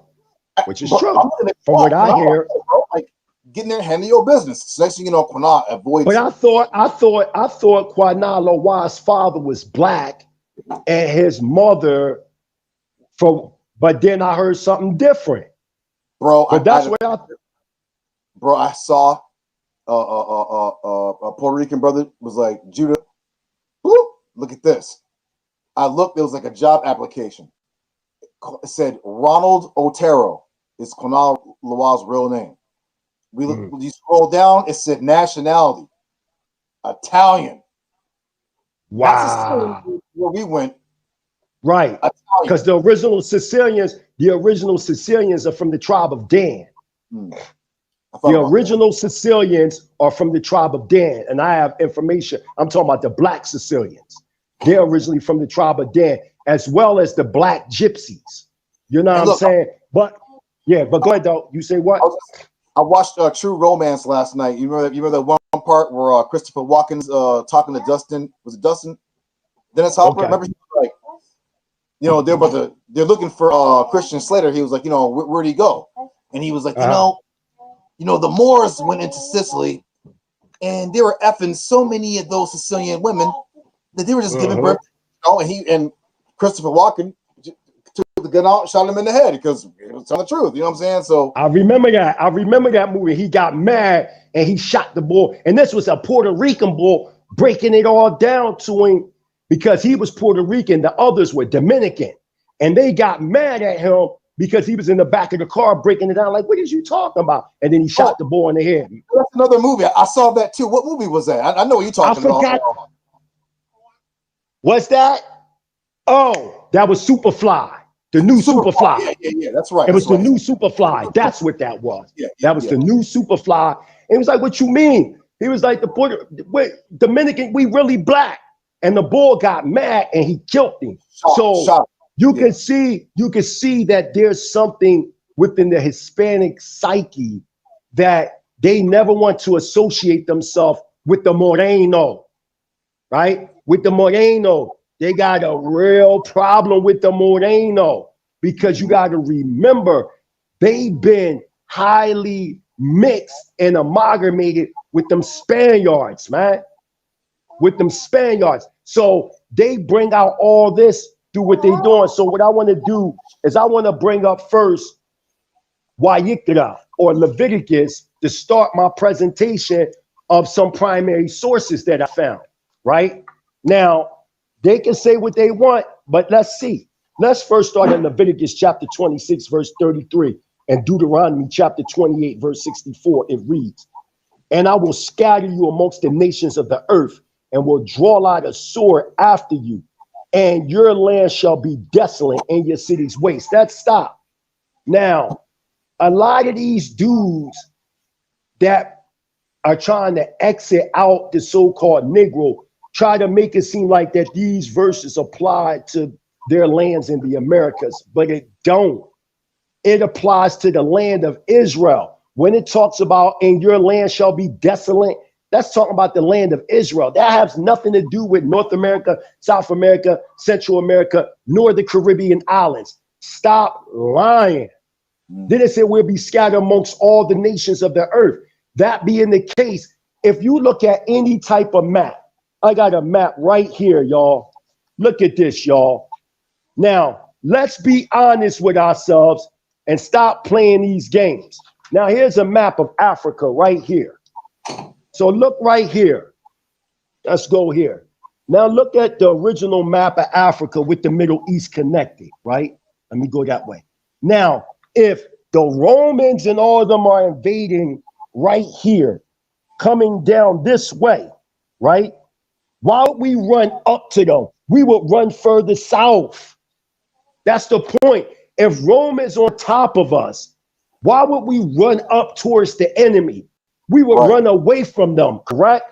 Okay, so let's continue on. Deuteronomy or Debaim, chapter 28, verse 64. And Yahweh shall scatter thee among all the nations of the earth from one end of the earth to the other. And there thou shalt worship other powers, which neither thou nor thy father have known, even wood and stone. So when you look now, when you look at the so-called gods of Central America and South America, they're indigenous to them people.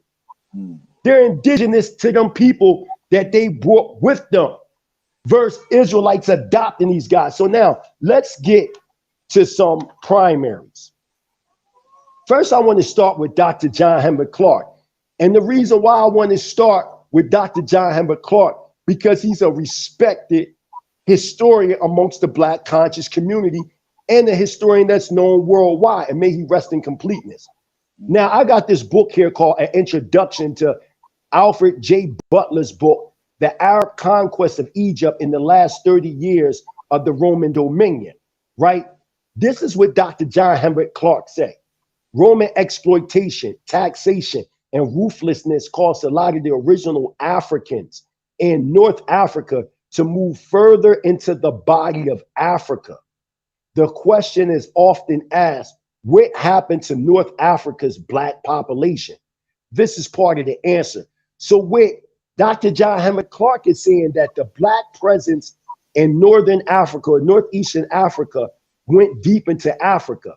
Now, one might argue and say, well, Dr. John Henrik Clarke never said who these said North Africans were. They're correct. He didn't say who they were, but he does tell you who they were. If you go into the notes for an African World Revolution, Africans at the Crossroads on page 276, Dr. John Henrik Clarke says this, and this is also for you, House of Consciousness. There is a need now to study the migration of the Israelites, Jews, after 70 AD, when the Romans destroyed their temples. Stop.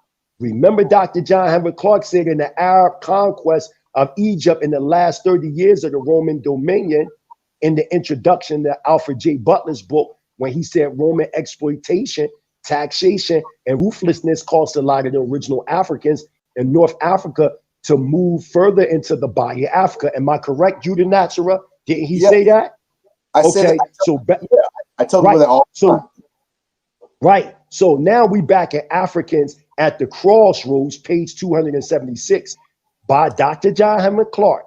There is a need now to study the migration of the Israelites, Jews, after 70 AD, when the Romans destroyed their temples and started the dispersal of the Israelites, Jews, of that day. Where indeed did they go? There was some evidence that some of them migrated south into the body of Africa. Stop. So you got Dr. John Henrik Clarke admitting on page 276 out of his own mouth in the book African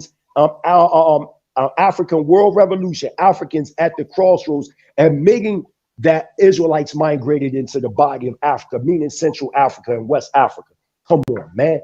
So why is the Black conscious community arguing with us about Israelites being in West Africa when your own master teacher said they were in West Africa? Let's keep going. I got the asses, Judah Natura. Let's go even deeper. Let's go to Sheikh Anta Diop. Let's go to pre-colonial Black Africa on page 233. Now, what this man did, Sheikh Anta Diop, he went to a primary source of 1852 by a man by the name of Tariq al-Fatah. He went into his writings known as the History of the Sudan. Now, you got to remember, Sudan at this time was known as the whole continent of Africa at this time. Some people translate Sud meaning for Dan, the tribe of Dan. Different story, a different topic. I ain't even going to touch on that right now, but let's continue on. It says, according to Tariq al-Fatah, an Israelite minority also lived in the bit of the Niger, region of Tindorma, and had made a specialty of cultivating vegetables watered with fresh well water instead of river water. So my question is this: how do we got primary eyewitnesses saying that there were Israelites in West Africa, but then you're going to deny and say there wasn't Israelites in West Africa? Now, there's something that these cats like to use all the time. They like to use Hebrewisms of West Africa, such as Ancient Watchmen, to try to justify that we're not Israelites. This is how I know they're not real scholars. They don't understand the book From Babylon to Timbuktu, nor Hebrewisms of West Africa. Well, let me explain it to you based on academia standards. Hebrewisms of West Africa, along with Babylon to Timbuktu, is a compilation of writings from different scholars. What Joseph J. Williams did and Professor Rudolph R. Windsor did was use certain writings and arguments to bore out what is known as a comparative study, a comparative research study. That's why when you read From Babylon to Timbuktu, it'll give you a number when he make a point, and then you go into the back of the book and you can see the primary. Babylon to Timbuktu wasn't designed to read a book front and back as if it was strictly the author's own mind, but it was based on comparative study. And the conclusion of the matter at the end of the book From Babylon to Timbuktu is that there are enormous evidences that so-called African Americans and West Indian Negroes and Afro-Latinos do in fact have Israelite connections. The same with Joseph J. Williams. Now, Ancient Watchmen lie and try to teach that Joseph J. Williams tries to teach that the African Americans are in fact Canaanites. That is not what Joseph J. Williams said. I'm going to give you exactly what Joseph J. Williams said out of his own mouth. Verse, you're quoting from certain people that may not believe that we were Israelites. So let's see what Joseph J. Williams says out of his own mouth. But first, let's go to page 23 in Joseph J. Williams' book, Hebrewisms of West Africa, From Now to the Niger with the Jews. He doesn't say this, but this is a quotation from somebody that said this about us. Long before the destruction of Jerusalem by Titus, the Mediterranean Sea of Africa had become lined with influential Israelite colonies. They got Jewish there. Israelite colonies, which undoubtedly were in constant mercantile relations with the interior of the Dark Continent. But Egypt especially had been a haven of the refugees from Jerusalem at the time of the Babylonian captivity. And for many subsequent centuries, the Israelite Jewish element in the land of the pharaohs continued to increase and prosper. Now, this is what Joseph J. Williams says out of his own mouth on page 355 in the same book, which reads, somewhere in the dim past, a wave, or more probably a series of waves of Hebraic influence swept over Negro Africa. Now you got to hear this. They say that it swept over the whole continent, right? Leaving unmistakably traces among the various tribes where they have endured even to the present day. That's out of his own mouth. So the man is not in denial that there are quote unquote black Hebrews. He never said that there wasn't. Hebrewisms of West Africa must be understood as a comparative study book. Not that Joseph J. Williams is saying everything in this book, because he's not. Any real scholar would know that. But because we're not dealing with real scholars, they think everything that's being said in the book is Joseph J. Williams. No, it's a compilation of different scholars with different opinions about blacks in America. That's all it is. But in the conclusion of the matter of the book, Joseph J. Williams is saying that African Americans do have a legitimate argument of them being Israel. That's the whole point. But if you was a real scholar, you wouldn't use Hebrewisms of West Africa to justify what you believe. You would have known that was a comparative study book. This is why I don't debate cats like that, because I know you can't come on social media, learn a little bit of shit, and then try to debate people. Man, I have my master's degree in African Middle Eastern studies. I've done ground footwork. I have students such as Zosa and his Isha Neshama, the Hebrew mystic that travels all over the East, India, to do research as to what I say. They put this on Facebook. Oh, with the mighty Hebrew teaches true. We confirmed it, showing pictures, the Israelites in India, different places like that, confirming the teachings that I teach. That's the difference from me and them. It's a difference when you're on the ground researching the tribes that you're saying that they're Israel. You're sitting amongst the elders.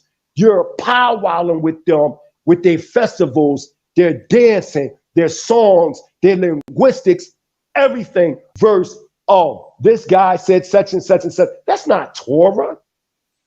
Don't Torah say you need 2 to 3 witnesses? You can't go to some 3rd, 4th dairy sources that they're saying something, but I don't hear it from their mouth. We talking about what it say? What it say in the scripture? A living dog is better than a dead lion. So why would I go to the land of the dead? Why don't we go to living people right now that's still upholding these anthropogenesises of Hebrew thought, Hebrew culture, and let's see what they say. That's the challenge that I'll put out there. You go to the Aztecs, go amongst the Aztec natives.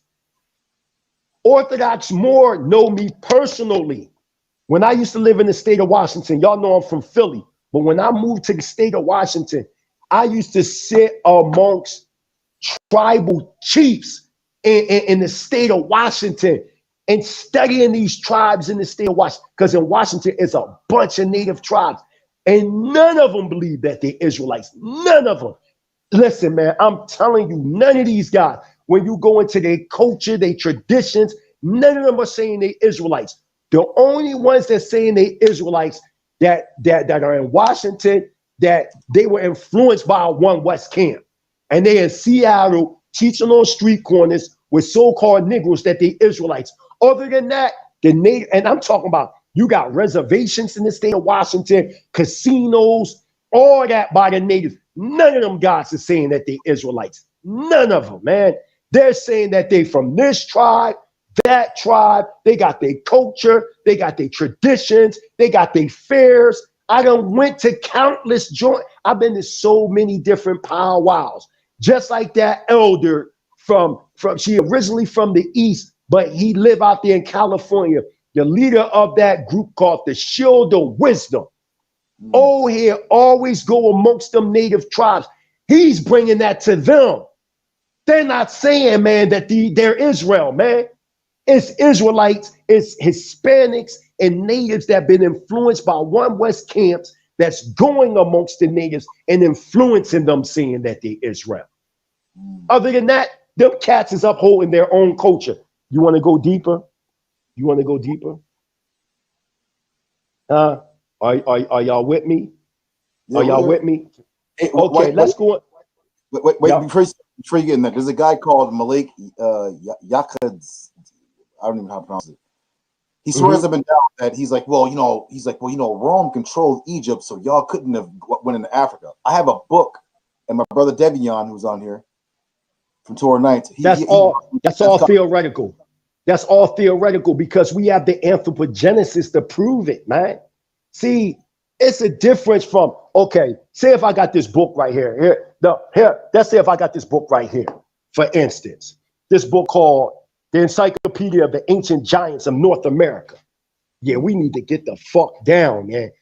Right? Let's say if I read in this book, well, the Israelites couldn't have migrated into West Africa because Rome controlled that. What do you mean? Rome is on top. So naturally we will run. Watch this, y'all. Okay. And I'm not even a New Testament believer, but watch this. When Yeshua bar Yosef miscalled Yahushai, falsely called Yahushai, right? When his so-called father, whether it's his biological father or his adopted father, whatever, Yosef and Miriam was running from Harod. Didn't they run into Egypt? Didn't they run from Harod? Right. Every time we ran from Rome, we ran deep into Africa. It wouldn't make sense to run towards them. That's dumb.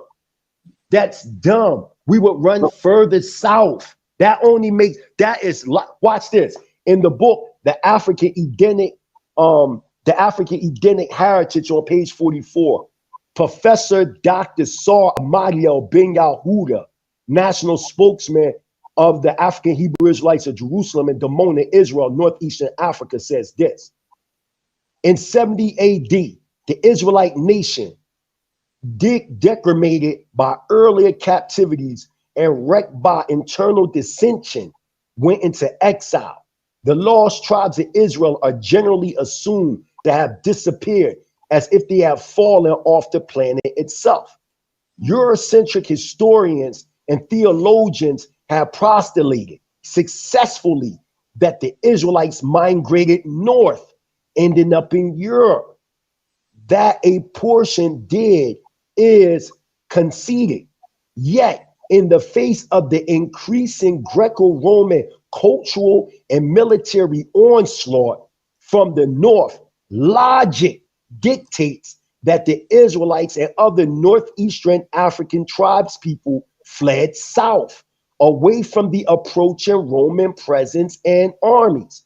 This so-called African exile scenario is borne out convincingly by the historical and anthropological research in this section.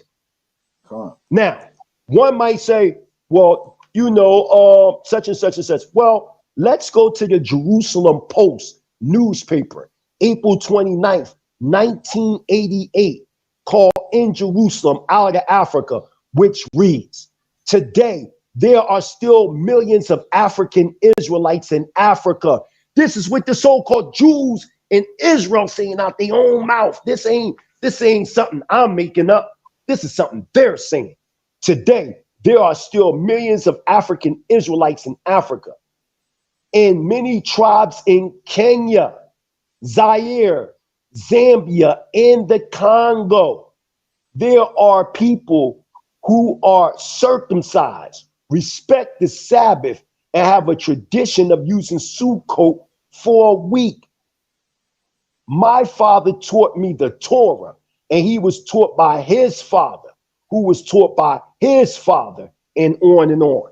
How is it that you got these tribes in interior parts of Africa that Europeans ain't even, you know what I mean, in these areas where Judaism haven't even been there, but they saying that they did children of Israel? How is that? How do we have in Tanzania right now the Wahabrania that live in Mount Kilimanjaro? How is that? How do we have the Wayahudi here? How do we have these tribes here that they're not practicing no Judaism, but they recognize themselves as Habrania, which is the ancient Kiswahili word for Hebrew? Why is it that they uphold it? They just did Sukkot with me. They just did Sukkot with me. I can freaking right now go off right now, inbox you real quick, Judah Natural up here. As a matter of fact, if Judah Natural go on my Facebook page and he scroll down and keep scrolling, he can type in something like Tanzanian Hebrew Israelites and then put in Shar Landine and then or Prince Shar Landine, and it'll all pop up. It'll all pop up. What about the countless videos that I'm going into the traditions of these people? These people are not, these tribes are actually practicing the Hebrew culture as their everyday walk. That is the problem that I'm having with Ancient Watchmen. Show us an Aztecian people right now somewhere in Mexico that had no ties with Judaism, because you got to remember, if you claim in 2nd Ezra chapter 13, rabbinical Judaism at this time didn't even exist. So if that's the key, then they should have some form of primitive Hebrew culture, not these little nippets and snippets. No, I'm talking about the whole cultural expression. When you go to the Mount Kilimanjaro, they have tribes up there, man, that's still doing the Feast of Tabernacles. That's still doing Passover, man. That's still, they speak an ancient Kiswahili tongue that you could clearly see that go back to Hebrew. The way they say queen, I'm not talking about modern Swahili that's mixed with the Arabs and Portuguese all that go back 500 plus years ago. I'm talking about the ancient Kiswahili. If I say ancient Kiswahili, Malakia, that's queen. But in Hebrew, Malakia is queen. They say Dada to say either a aunt or a mother figure or a sister figure. Well, Doda and Dada in Hebrew is aunt. Come on, man, with these games, man. They call their fathers Baba. Baba is the same as the word Abba. Y'all playing all these games, man. Show us in the Aztecian language that they called their fathers Abba or anything similar to that term. And let me come in for 1 second. My brother Devion and I, there's this book that he ordered, you know, and he had got the last copy. There were these white adventurers that went into Congo, but it was called Luango back in the days. And this is during the time of the slave trade. So there were these Israelite colonies all through Africa, and like the non-Israelites used to treat them like crap. But they documented, there's like these like quote unquote Negro Israelite tribes spread out through Luango, just throughout, you know, they had a book. There's two of them. I show this all the time. So guess what Jose Vega tried to say? He was like, "Oh, that was us." I'm like, bro, wow, from France, wilding, man. Bro, they literally went into Africa, in the interiors of Africa, and like saw Israelite tribes living amongst the Hamites, and the Hamites, and it wasn't really messing with the Israelites all like that. Like, you know, like they kind of like pressing them. Like, didn't, you know, they're like fed them a little bit of food, you know, they'd like beg for food, and like, you know, they wasn't really allowed to kind of like mix in with the people, whatever. Yo, and I need you to do me one favor. Right now, while you talking, I'm gonna leave less than 30 seconds. I'm gonna put a picture up there. I want you to show the people real fast. Watch this. Okay. Hold on. Can you hear me? Yeah, you're good. Oh, so I ain't gotta leave. Now watch this. Now I'm going inside your inbox right now because I want to set this record straight real fast so that I can stop all the naysayers that make these excuses when they say, "Oh, Mighty Hebrew, you don't have no beard. You don't have this. You don't have that," right? So watch this, y'all. I'm going to set these naysayers, you know, I'm going to set them straight right now. I'm going to send you a picture of me when I used to have dreads, very long dreads. Y'all with me? Are you with me? Yes. All right. So this right here is going to stop all that crap that these dudes be talking on a daily basis all the time, right? So, yep, you're going to screen share it right now. I'm going to shut these dudes. That's why I'm saying these dudes. Are you still there? Hello? Where'd he go? Wait, hold on. Where is he? Mighty Hebrew. All right, hold on. He's still there, I think. Hold on. Yeah, I'm still here. I'm back. Can you see me? Yep, I'm back. All right, you're back. See me? Back. Yeah, I'm back. Now go into your inbox and pull that picture up real quick. All right, here we go. Now pull up that picture. I'm gonna show y'all something. This is what I told y'all. I got alopecia. That's why I ain't got no eyebrows. See, I'm gonna set these guys straight right now because they try to say, "Well, he's a Hamite because look, he ain't got no facial hair. He ain't got this." That. You do know that there are Hamites that can, you know, if you, I ain't even gonna go there. You know that all Hamites, you know, some Hamites can grow beards. You do know that though, right? Like, y'all got to stop with it. Don't most Native American tribes can't even grow beards. Like, these guys is playing a lot of games. Pull that picture up real quick. All right, here we go. Pull that picture. Yeah, pull that picture up. I'm going to set these guys straight right now. Let the world see. I had lost my dreads, my mustache and beard in 2004 because I received alopecia. Universal. I didn't know it was genetic in my family. Watch this. You're about to pull. Blow that joint up.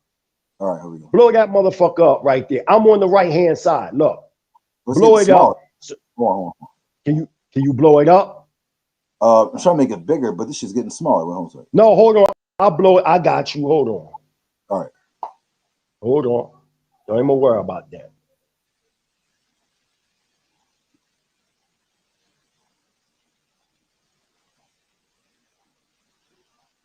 All right, let's try it like that. Okay. I got you. Don't even sweat. Wait, which one? Oh, Hold are you on. sharing? Yo, I got you. I made it bigger for you. Hold on. All right. I just made it bigger. Go into your inbox. I made it bigger for you. My bad. I'm fudging up. All right. That's it. All right. Now look at me. Look at me, man. Look at me with my long ass locks. Look at that shit. Mustache. But I thought, look, mustache, beard, my long ass locks. Yes. What are you talking about? But I thought I was a Hamite because I couldn't grow hair. Oh, dumb. Look at me. My locks go all the way down to my back. I had 12 locks in my hair for the 12 tribes of Israel. 6 on one side, 6 on another side. You see me with that thick ass mustache. You see me with that beard, that big ass toupee, that goatee beard. You see me with them long ass dreads with the shoulder David around my neck. Yeah, okay. You stand correct. I thought I was a Hamite. Talking about, I never seen nobody that go, oh, if you studied alopecia, you would know better. Why you think I don't have eyebrows? Why you think I don't have eyelashes? You would have known better. But this is what I'm saying. These guys don't do no research. Yeah. They don't do no research. They just talking.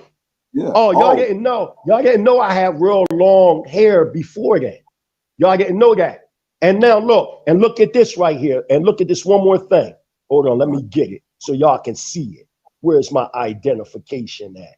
Hold on. Let me go get that. Because you can see the process of when I started to receive alopecia. That's what I'm saying. These guys is crazy, man. All right, hold on. Watch this. I got something for you.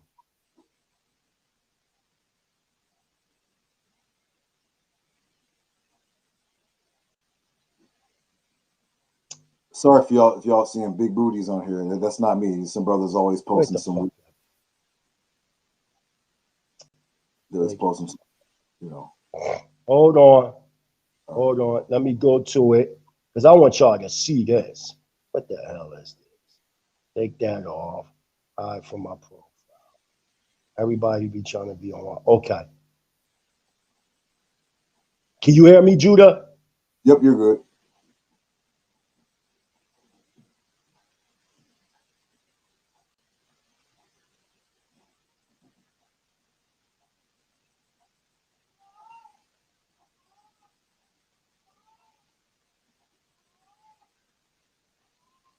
You still there? How you doing, sister? He's sharing a picture. He'll be back in a second. Hold on. How you doing, sis? All right, here we go. Mighty Hebrew, you back? Yup, I'm back. I'm back. So now show that picture. I'm gonna show you how deep I go. These guys ain't deep. Let me show you our sovereign, our Hebrew Israelite sovereign nationalistic identification. Put that up there, and you can see that my alopecia is starting to develop. Bang. Now, if you blow that up, look, we on a whole nother level, Judah. We got our own sovereign documents, all that. These guys ain't on the level we on, man. Now, if you look, you can see you can still see I got a little bit of mustache left, a little bit of eyebrow, but you can see it fading away. Okay. But these guys, I thought they knew me. I thought I was a Hamite because I couldn't grow no hair. But as you could clearly see, I had long dreads and all that. Hamites, remember, Hamites can't grow hair that long, right? Oh, okay. Keep it checked. And then let's get even deep. My mother is a real aboriginal of the land of America. Anybody that know who I am, Judah Natural know who my mother is. You know, my mother's a so-called real Native American. You want me to send you some pictures of my mother? My father is of Israelite origin that go back to West Africa. My mother is an Israelite going back to the colonies that were brought over to the Americas. Yeah, see, that's what I'm saying. These guys. I see that I'm 1 year and 2 days older than you. My birthday is July 19th. I was born in 1975. Right. I was born. You a year older than me. I was born 76, July 17th. Yeah, that's what I'm saying. I'm 1 year and 2 days older than you. Absolutely. These dudes telling me about Native American, thinking they know something. I used to go down to the Carolinas with my Ema to these powwows. I've been knowing about Black Aboriginals and natives since the late 70s, early 80s, all that doing. These guys wasn't even born. These guys wasn't even born, man. I was already tackling that when I was a kid, doing Native American customs and all that. Because my mother is deep into that. My father go back to the Igbo of West Africa, the Igbo Hebrews of West Africa.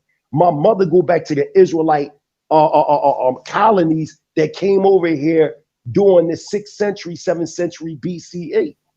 All natives over in the Americas are not Israelites. You got anything to say before I continue to go on with these few other primary sources that I got here? No, you're good.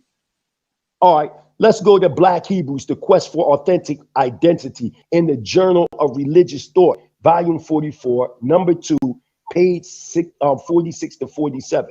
Watch this. Ethiopian Hebrews point out that Black Hebrews themselves included were in Africa 1,500 years before Islam, and that wherever the Arabs traveled in Africa, they found Hebrews.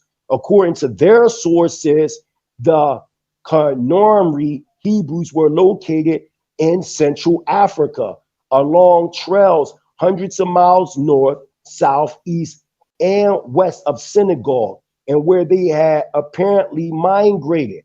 Others came to Africa or the Sudan from the north and converged with those who were heading for the countries along the Niger River. There were settlements on the west coast as well as in the interior of Africa in communities reaching from Morocco to Angola. They gave a number of tens of thousands of Black Hebrews who were also in Morocco and the Sahara Desert area, including a group known as the Bene Musa, or the sons of Moses.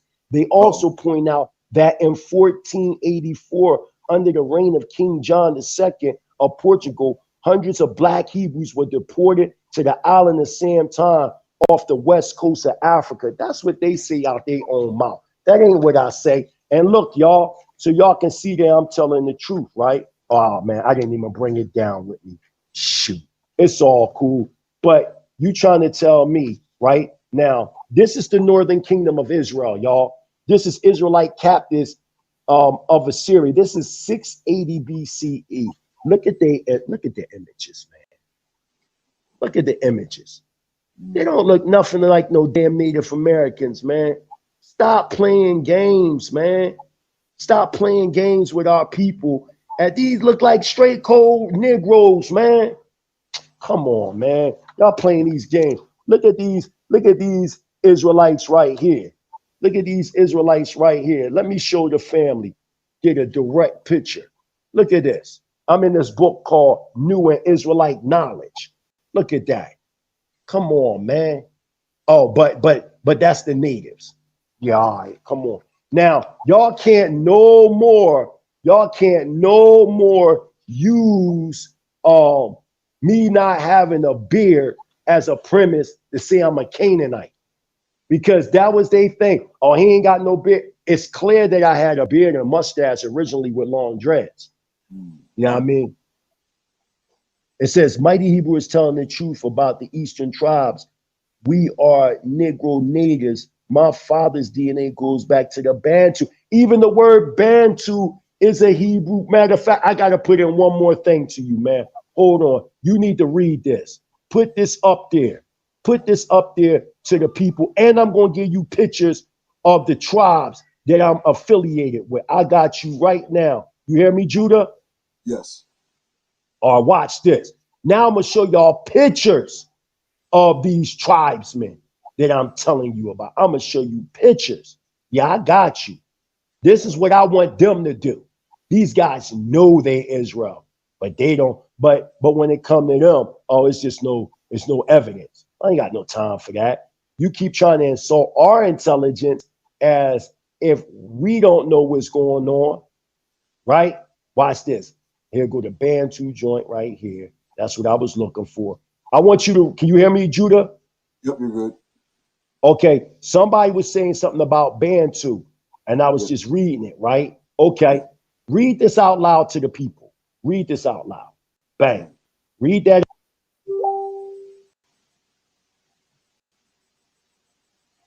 All right. What does Bantu mean? It's from Bana Betu, meaning children of the house in Bantu.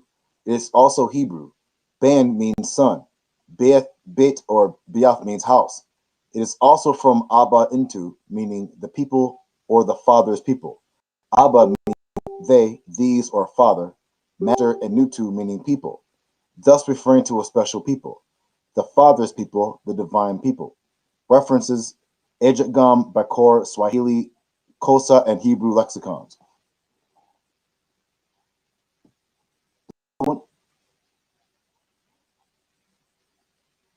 Oh, so you're gonna do all this shit.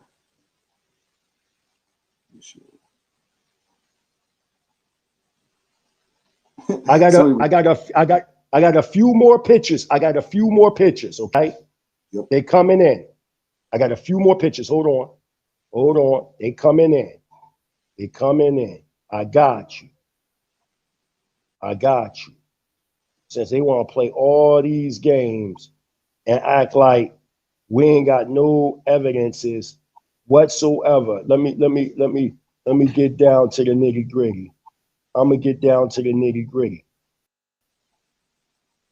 Matter of fact, I'm gonna give a picture of my mother so they can see a picture of my mother. Yup, that's my mother, right? And then from there, we're gonna get to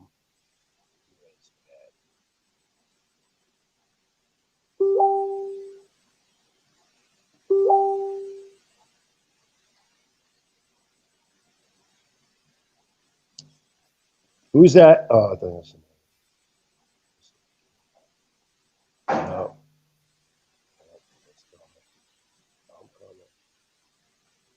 You put 4 up.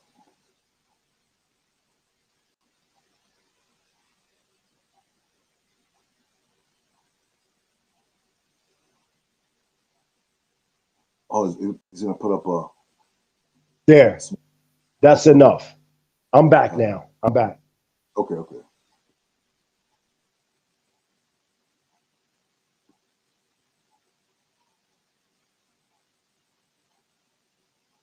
Now, put them pictures up starting from the top so I can explain what y'all see. You hear me?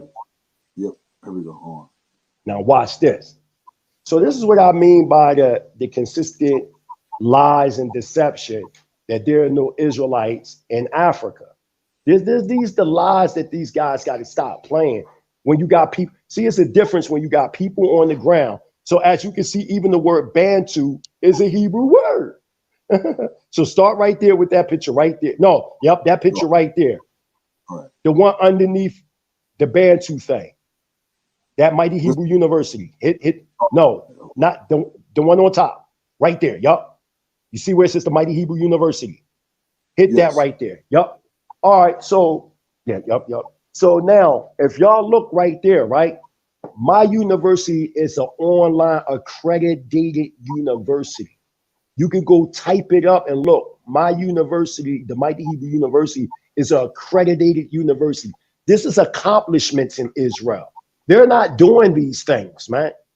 But you want to sit up here and debate somebody who developed an accredited university? Are you kidding me? Go to the next page. The next picture. Just slide to the next picture. Let me show y'all. Go to the next picture. Now, this right here is me right there amongst a group known as the Wahhabrania. These are people that acknowledge themselves as the original Hebrews. Now, we're in Mount Kilimanjaro in Moshi, in their community, right? That's me at their community. They've been upholding the Hebrew culture for over 2,900 years. Are you leaving, Gracie? Okay, shalom. Okay, Asante Sana. All right now. All right, so now getting back to my point as to what I'm saying, these brothers right here, they from Tanzania, but why they got beards and long hair? Come on with this dumb stuff. Go to the next slide, man. These guys is playing a bunch of games. going by these fake. Look at this. Go. You skipped over one. You skipped over one. We gonna get them, Judah. Look at these. That's my. Now stop right there. You can stop right there for a second. That's my mother right there. My mother's a native, man. My mother's a native she's an aboriginal of the United States. What are you talking about? But you want to sit up here and try to tell me about something? I was raised up understanding my aboriginal or native background. Come on, man. Go back to them other pictures. These guys know me. These guys don't know me, man.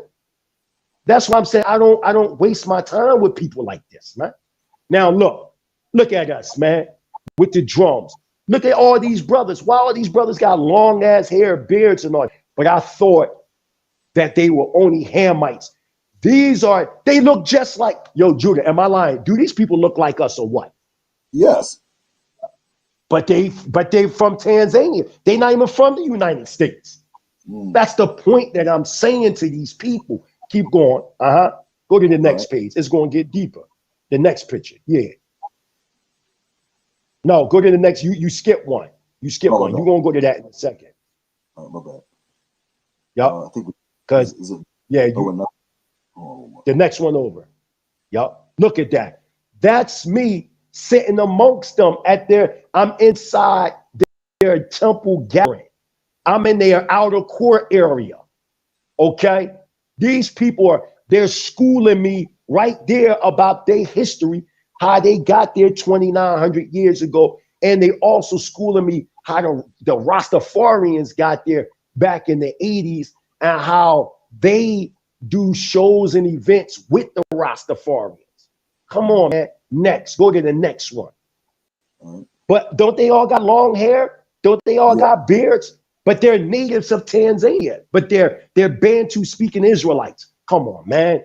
Games that y'all playing. Y'all playing games. You already did my Ma'ama. Go to where you seen the elephant at. The first one. You're going to see the gate, the elephant. So start there. Because you had the picture up. Everything is in order, so you ain't even got to worry about it. Not that picture, but the picture right before you. Yup. Now this is the front of the royal palace. This is where I live at, man. But I thought all Africa was fucked up. I thought all Africa was bummy. Well, the mansion that we got, it don't look bummy. Do it look bummy? Do it look bummy, Judah? No, sir. What's all this stigma about Africa being a fucked up third world country? It don't look like it here to me. Now go to the next page. The next picture you just left off. Hold on. Yup. It's cool. It's cool. Where's one? I skipped one. Actually. Yup, you skipped one. Yup, you skipped one. Where'd it go? Where? Right there. Yup, there you go. Now that's the front. You can see the flag, the Hebrew Israelite sovereign nationalistic flag there. Where y'all flag at, Ancient Watchmen? We got red, white, blue, purple, and gold. You see the created name in Paleo Hebrew, Yahweh. You see the menorah in the center, the 12 stones. Go to www.yahwehgather.us. We got our own constitution. We got our own judicial and proclamation. We got our own, come on, we got everything. We are thousands and thousands of light years ahead of the game, but we not Israel. Go to the next one. Go to the next one. This is what a true prince do. This is the benefits. That's the lion. Look at my, come on, man. These guys, but Jose Vera going to make the statement, I'm jealous of him. Are you serious? Are you fucking serious, man? I'm reaching eldership in the community, man. I'm a legend. Why you trying to get a name off of me? I'm not trying to get a name off of you. I'm not trying to get a name off of Ancient Watchmen. Y'all have a tendency of mentioning my name. Ayash always in the back page trying to you can't antagonize a god, man. Like, what's wrong with you? Go to the next one. Go to the next one. Fruits and vegetables growing all over. Come on, man. Look, that's my backyard, man. You playing games. But I'm so jealous of you. That's why I say, Judah, you and your family can come. Y'all can visit us, chill, all that. But what I'm saying is, what's up with all that? What's up with all these assaults, but you don't have nothing to stand on like us? Go to the next one. All right. Yup. Yeah, I got you. Yeah. Come on, look at that. Now look what we got made. I got made. If you look at the payment, guess what? All them in red, they shields of David. Yo, man, these guys is not on my level. Why would I belittle myself to people like this that I've never seen before? Most people on social media with these arguments, we've never even seen these people. They've never been amongst real Hebrew Israelite congregations.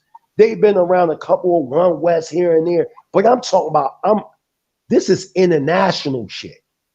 I'm showing the world that these guys ain't on my level. So why would I do? Even my students looking at them like, they're not even on your level. Go to the next one. Go to the next one. All right. Let's get it. Now, this was this past Shavuot, the Feast of Weeks.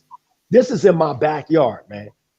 You got Israelites that came from South Africa, Kenya, Somalia, Tanzania, Europe, United States, and Jamaica. This is a few pictures, man. This was just taken last month. Last month. Go to the next one. What are you doing? We building government. Why would I waste my time to debate somebody that's not doing? That's me right there. Blow it out. You see me with the fringes on, hanging. And come on, these guys is crazy, man. These guys is crazy. They ain't got no type of footwork. We arguing with people that ain't got no footwork. We can't see. Your doctrine you should reap the benefits of what you talking about. But they're not reaping anything but confusion. All they do is go on back pages, antagonize people for corny debates that's not really debates. How you going to debate somebody and you the moderator at the same time? You ain't nothing but this is crazy. Right. Listen, if you debated on a university setting, right? And if you insulted somebody's elder or their character, you know you can get expelled. Like if you really was in a real debate and certain things that they say out their mouth, they will already be expelled. Not only from out of the debate, but from the university. These guys talk about people's children. These people talk about people's past that they have no knowledge of. They insult their elders. They even, imagine you debate somebody like, let's say hypothetically, Judah Natural. You debated James White, right? And let's say if you at the University of San Diego, I'm just making up something, and you say in the debate, man, fuck you, cracker, right there alone, you disqualified. Or let's say if you said these things to him and he bring it up in the debate and that scene, automatically you disqualified. Yes. That's how you know these guys don't really debate. Right. They just antagonists trying to control the narrative through a corny ass social media podcast that they created on YouTube, and you can control the narrative. You can mute people. You can know. A real debate is, let's say if you want to debate that South America is really Israel, which is really false though, right? And what you would do is you wouldn't give the opponent the PowerPoint. What you would do is give him an idea of your argument, and the rebuttal, the opponent would get your idea, so then they can develop their PowerPoint to counter. That's a real debate, man. Not you bring your information, I bring my information, and then we just freestyle. That's how I know these guys are not real intellectual scholars, man. These guys are just studying a bunch of shit, and then it becomes a goulash, and they formulate whatever is relevant for their racist doctrine and belief. They use that as a premise to try to discredit anybody else. But any real academia scholar know that is not a real debate. Oh, you got crushed. Oh, you mean to tell me, oh, when you was like muting people's shit and you was over talking them and cussing like a seller and all that, that's not in a real debate setting. That's why I said to them, if you want to debate me, okay, you get your groundwork, I get my groundwork, I'll fly over to the United States. We get a certain neutral ground, and then the judges will be elders in our communities that have an idea of what we're talking about. Anybody, how you gonna have that's like me being a doctor and I'm a biologist. And I actually, an actual biologist, I have foot research on this. I've done experimentation versus somebody reading about biology and don't know nothing about it, never learned it. And then the judges know shit about, don't know nothing about biology. This is dumb. This is why I'm saying these debates with these guys is a waste of time, because they don't have nothing to show. They have no foundation for me to respect. What am I going to respect if you taking a Canaanite doctrine that was created from crackers and then trying to impose it on us? What is so unique about what y'all doing? That's the point that I'm putting out there. Look at the way, just look at this alone. These is a set of fringes, right? Look at the design of the fringes. That came from black folks doing this shit. Then later on, Hispanics start adopting these things, man. They need to stop lying. The Hispanics that's influenced in Judaism, they wear them white cords without the cord of blue, because in Judaism, they believe that the blue or the purple dye come from a certain shell that don't exist no more. But goddamn it, don't Leviticus chapter 11 tell you shellfish is unclean? Why can't you abstract the dye from plants? These guys is nuts. These guys think they talking to people that don't know what they talking about. Everything they saying in their doctrine, I'm hit. Just like you talk about, y'all got books to prove that we not Israel. Well, watch this. Or excuse me, that they Israel. Well, guess what books they're going to use, Judah Natural? The same books that was brought to UBK by Chief High Priest Yeshaya. Look at all these. Look at all these. The elder in the middle is an elder that been in the community for over 50 years. Come on, man. These guys don't have no elders. They don't have nobody, man. Who can we go? Look, you see elders in our midst, right in the middle. Then you see me in white. Then you see our national, you see the assistant, you see the national spokesman, Shem Kordosh.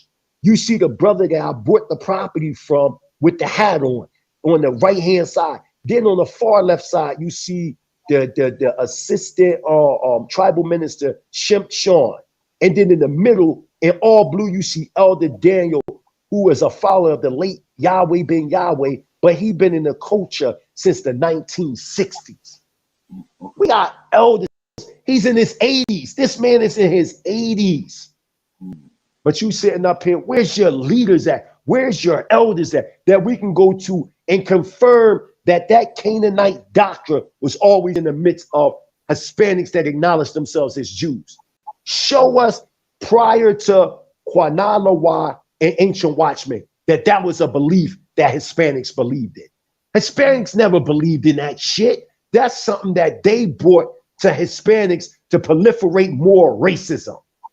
That's all it is. It's a racist doctrine that they can't even prove. And then they're going to sit up there and grab and give a false narrative about these converted Hispanics and blacks in South America that's under the late Elder Ezekiel, as if they're confirming their beliefs. And it's not true. Where Elder Ezekiel and that group that came out in 1958 in South America, they do not believe in what Ancient Watchmen believe in. Look at us. You see me here in the middle with the scroll in my hand. You see the brothers, we powwowing. You see the elder teacher.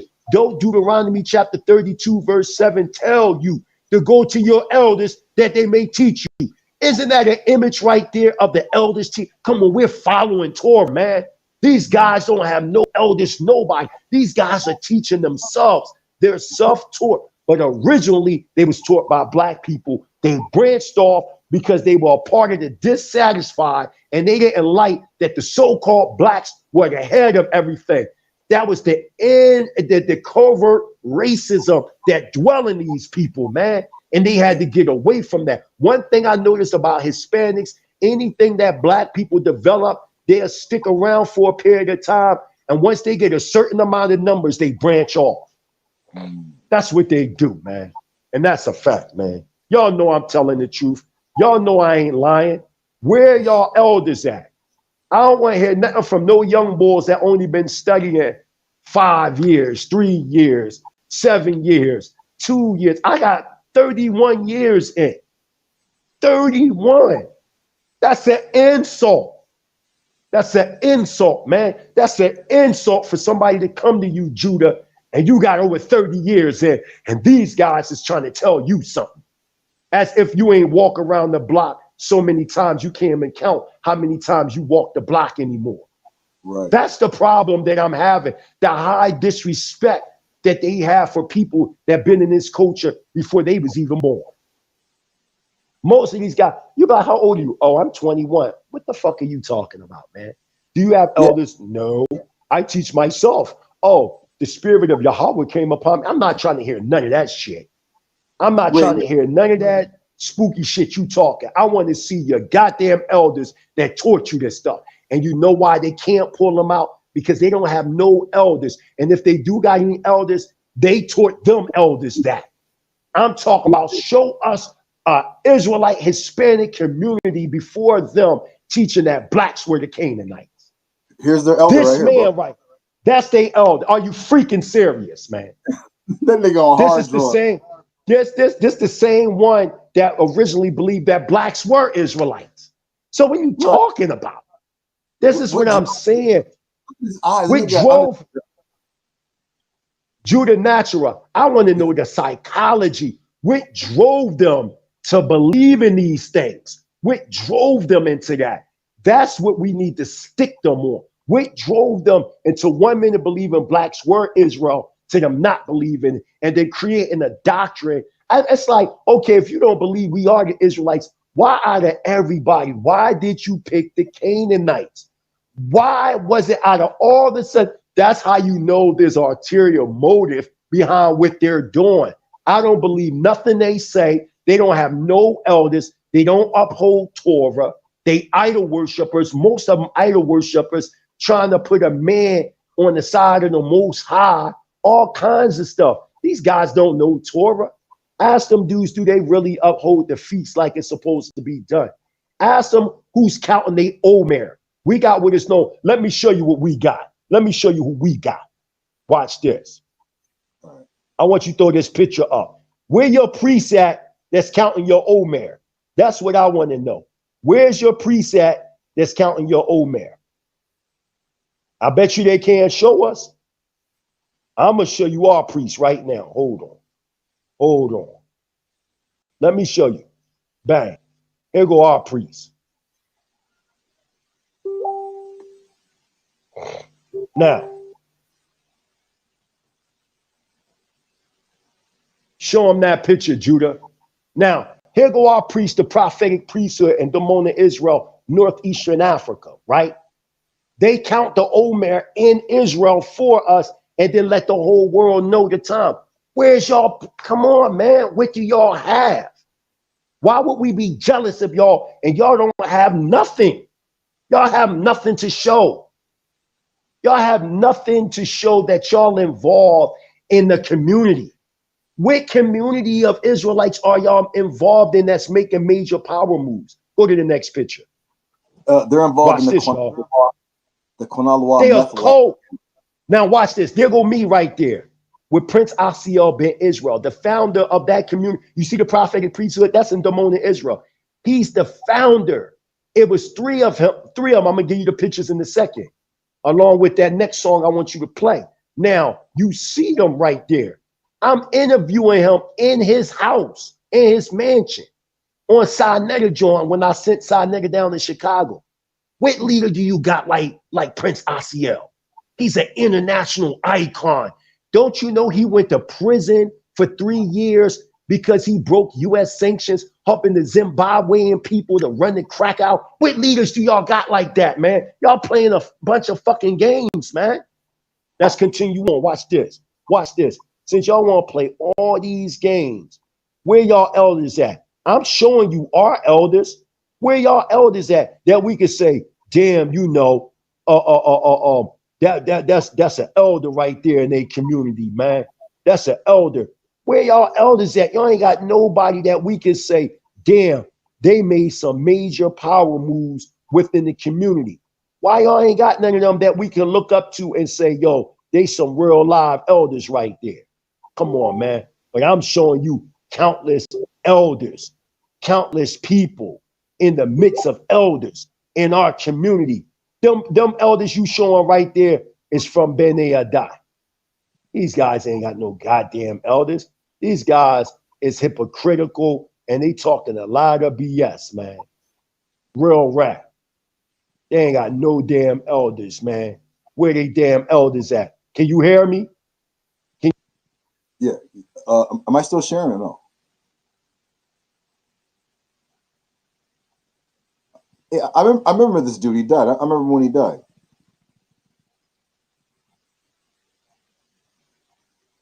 Right there, that's the one right there that Kwanala Wa insulted. That's the late General Deshaun Tatum. You know how much work he put in the Israelite nation?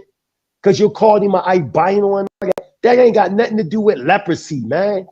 That's two different things, man. Y'all dudes is weirdos, man.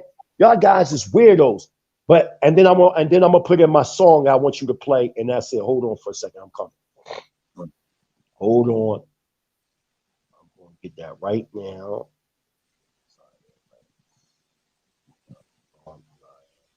These guys is weird. These guys ain't no real scholars, man. Oh, he's insulting us. Oh, you've been insulting us.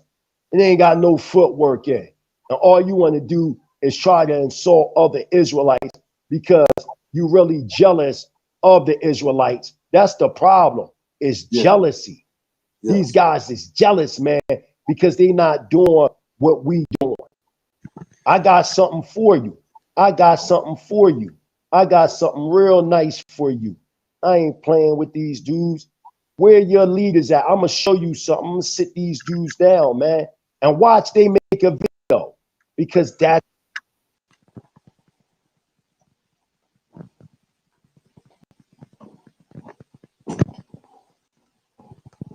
shit.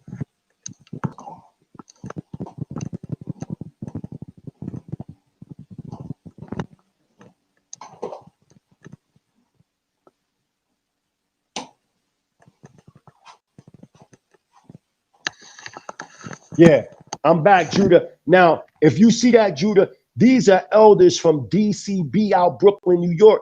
They've been in the coach over 50 years. Where they elders at, man? Look at them with fringes on, turbans, beards. We been was doing this stuff. You could tell that we immersed in the culture, man. And me right there on the left with fringes on, around the garment, hanging down with a turban on. Go to the next slide. All right. Go to the next slide. Where these guys at, man?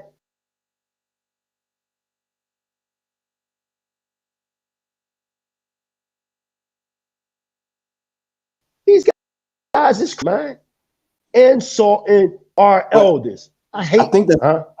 I think that's it.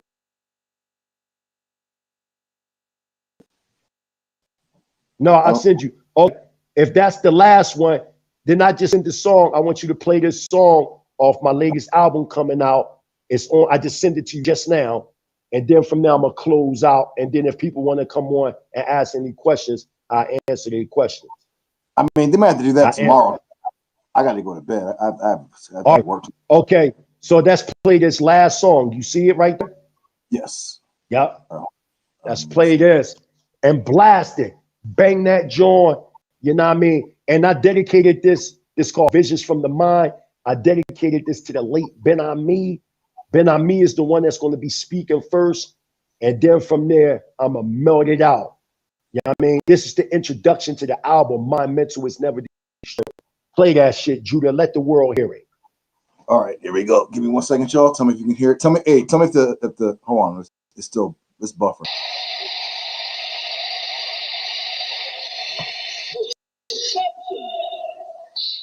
To cause to accept what is alive and in God to be true and right. He has deceived the whole world. How do you deceive the whole world except the lie has been institutionalized? How do you deceive the whole world except that there are governments who sit on the thrones of lies? How do you deceive the whole world except that you have some Stanfords and some Yales and some Harvards and some Michigan States?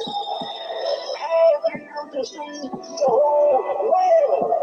But the devil has deceived the whole world. 2021, the mighty Hebrew in the building, the mighty Hebrew in the building. Hallelujah. Nothing can stop. Hebrew Israelite sovereign nationalism rise and destroy worldwide. Israelite sovereign nationalism rise worldwide. Stay my turn. I metamorph orbit, time travel portal, the mighty Hebrew immortal, Yasha all small groups, over order, Tamar two, open doors, Hara Bar Hebrew, from the Beru, tribe of Judah, celestial Jew, old school rule, Elohim breeze through, like him bleeds, blow, trees on order, rise up, stars have fallen, as I bear arms, bomb and remain calm, sign of the time from the watches, fear no man, sword plate tighter than code name, moving your L, call my first born old man, Toto Moto, kick like Sean Paul Van Dam, primal man, upright, as a standing one for commandments, 2/3 sleep from the Sandman, I reminisce back in the days, pro chance, food stands, praise, wave, hot top phase and finger waves, my blood royal be brave, lost souls buried deep in Philly deep, find the Solomon, crystal cave like the Sodom, the two best got popped from gunfire, Wallace and Cord took shots, we went from 8-track tapes that pop, record as they crack, CDs to digital visual, my flow kill serial killing, wickedness on tracks, vicious, dark eclipse sign, for some be the end, ours just beginning, open the yard mind, spectrum, prism, electric, I see visions from the mind, deaf to the blind, who I be, man, team I mean, now I see, yo, I reign supreme, team B, pointing like Red B, my turn, all y'all gonna learn, smoke you down, like I was smoking sure, but I'm not, yo, beat like a Glock, get knocked out, fucking with the real op, yeah, the mighty Hebrew, 2021, shout out to Hebrew Israelite sovereign nationals all over the world. Welcome to mine.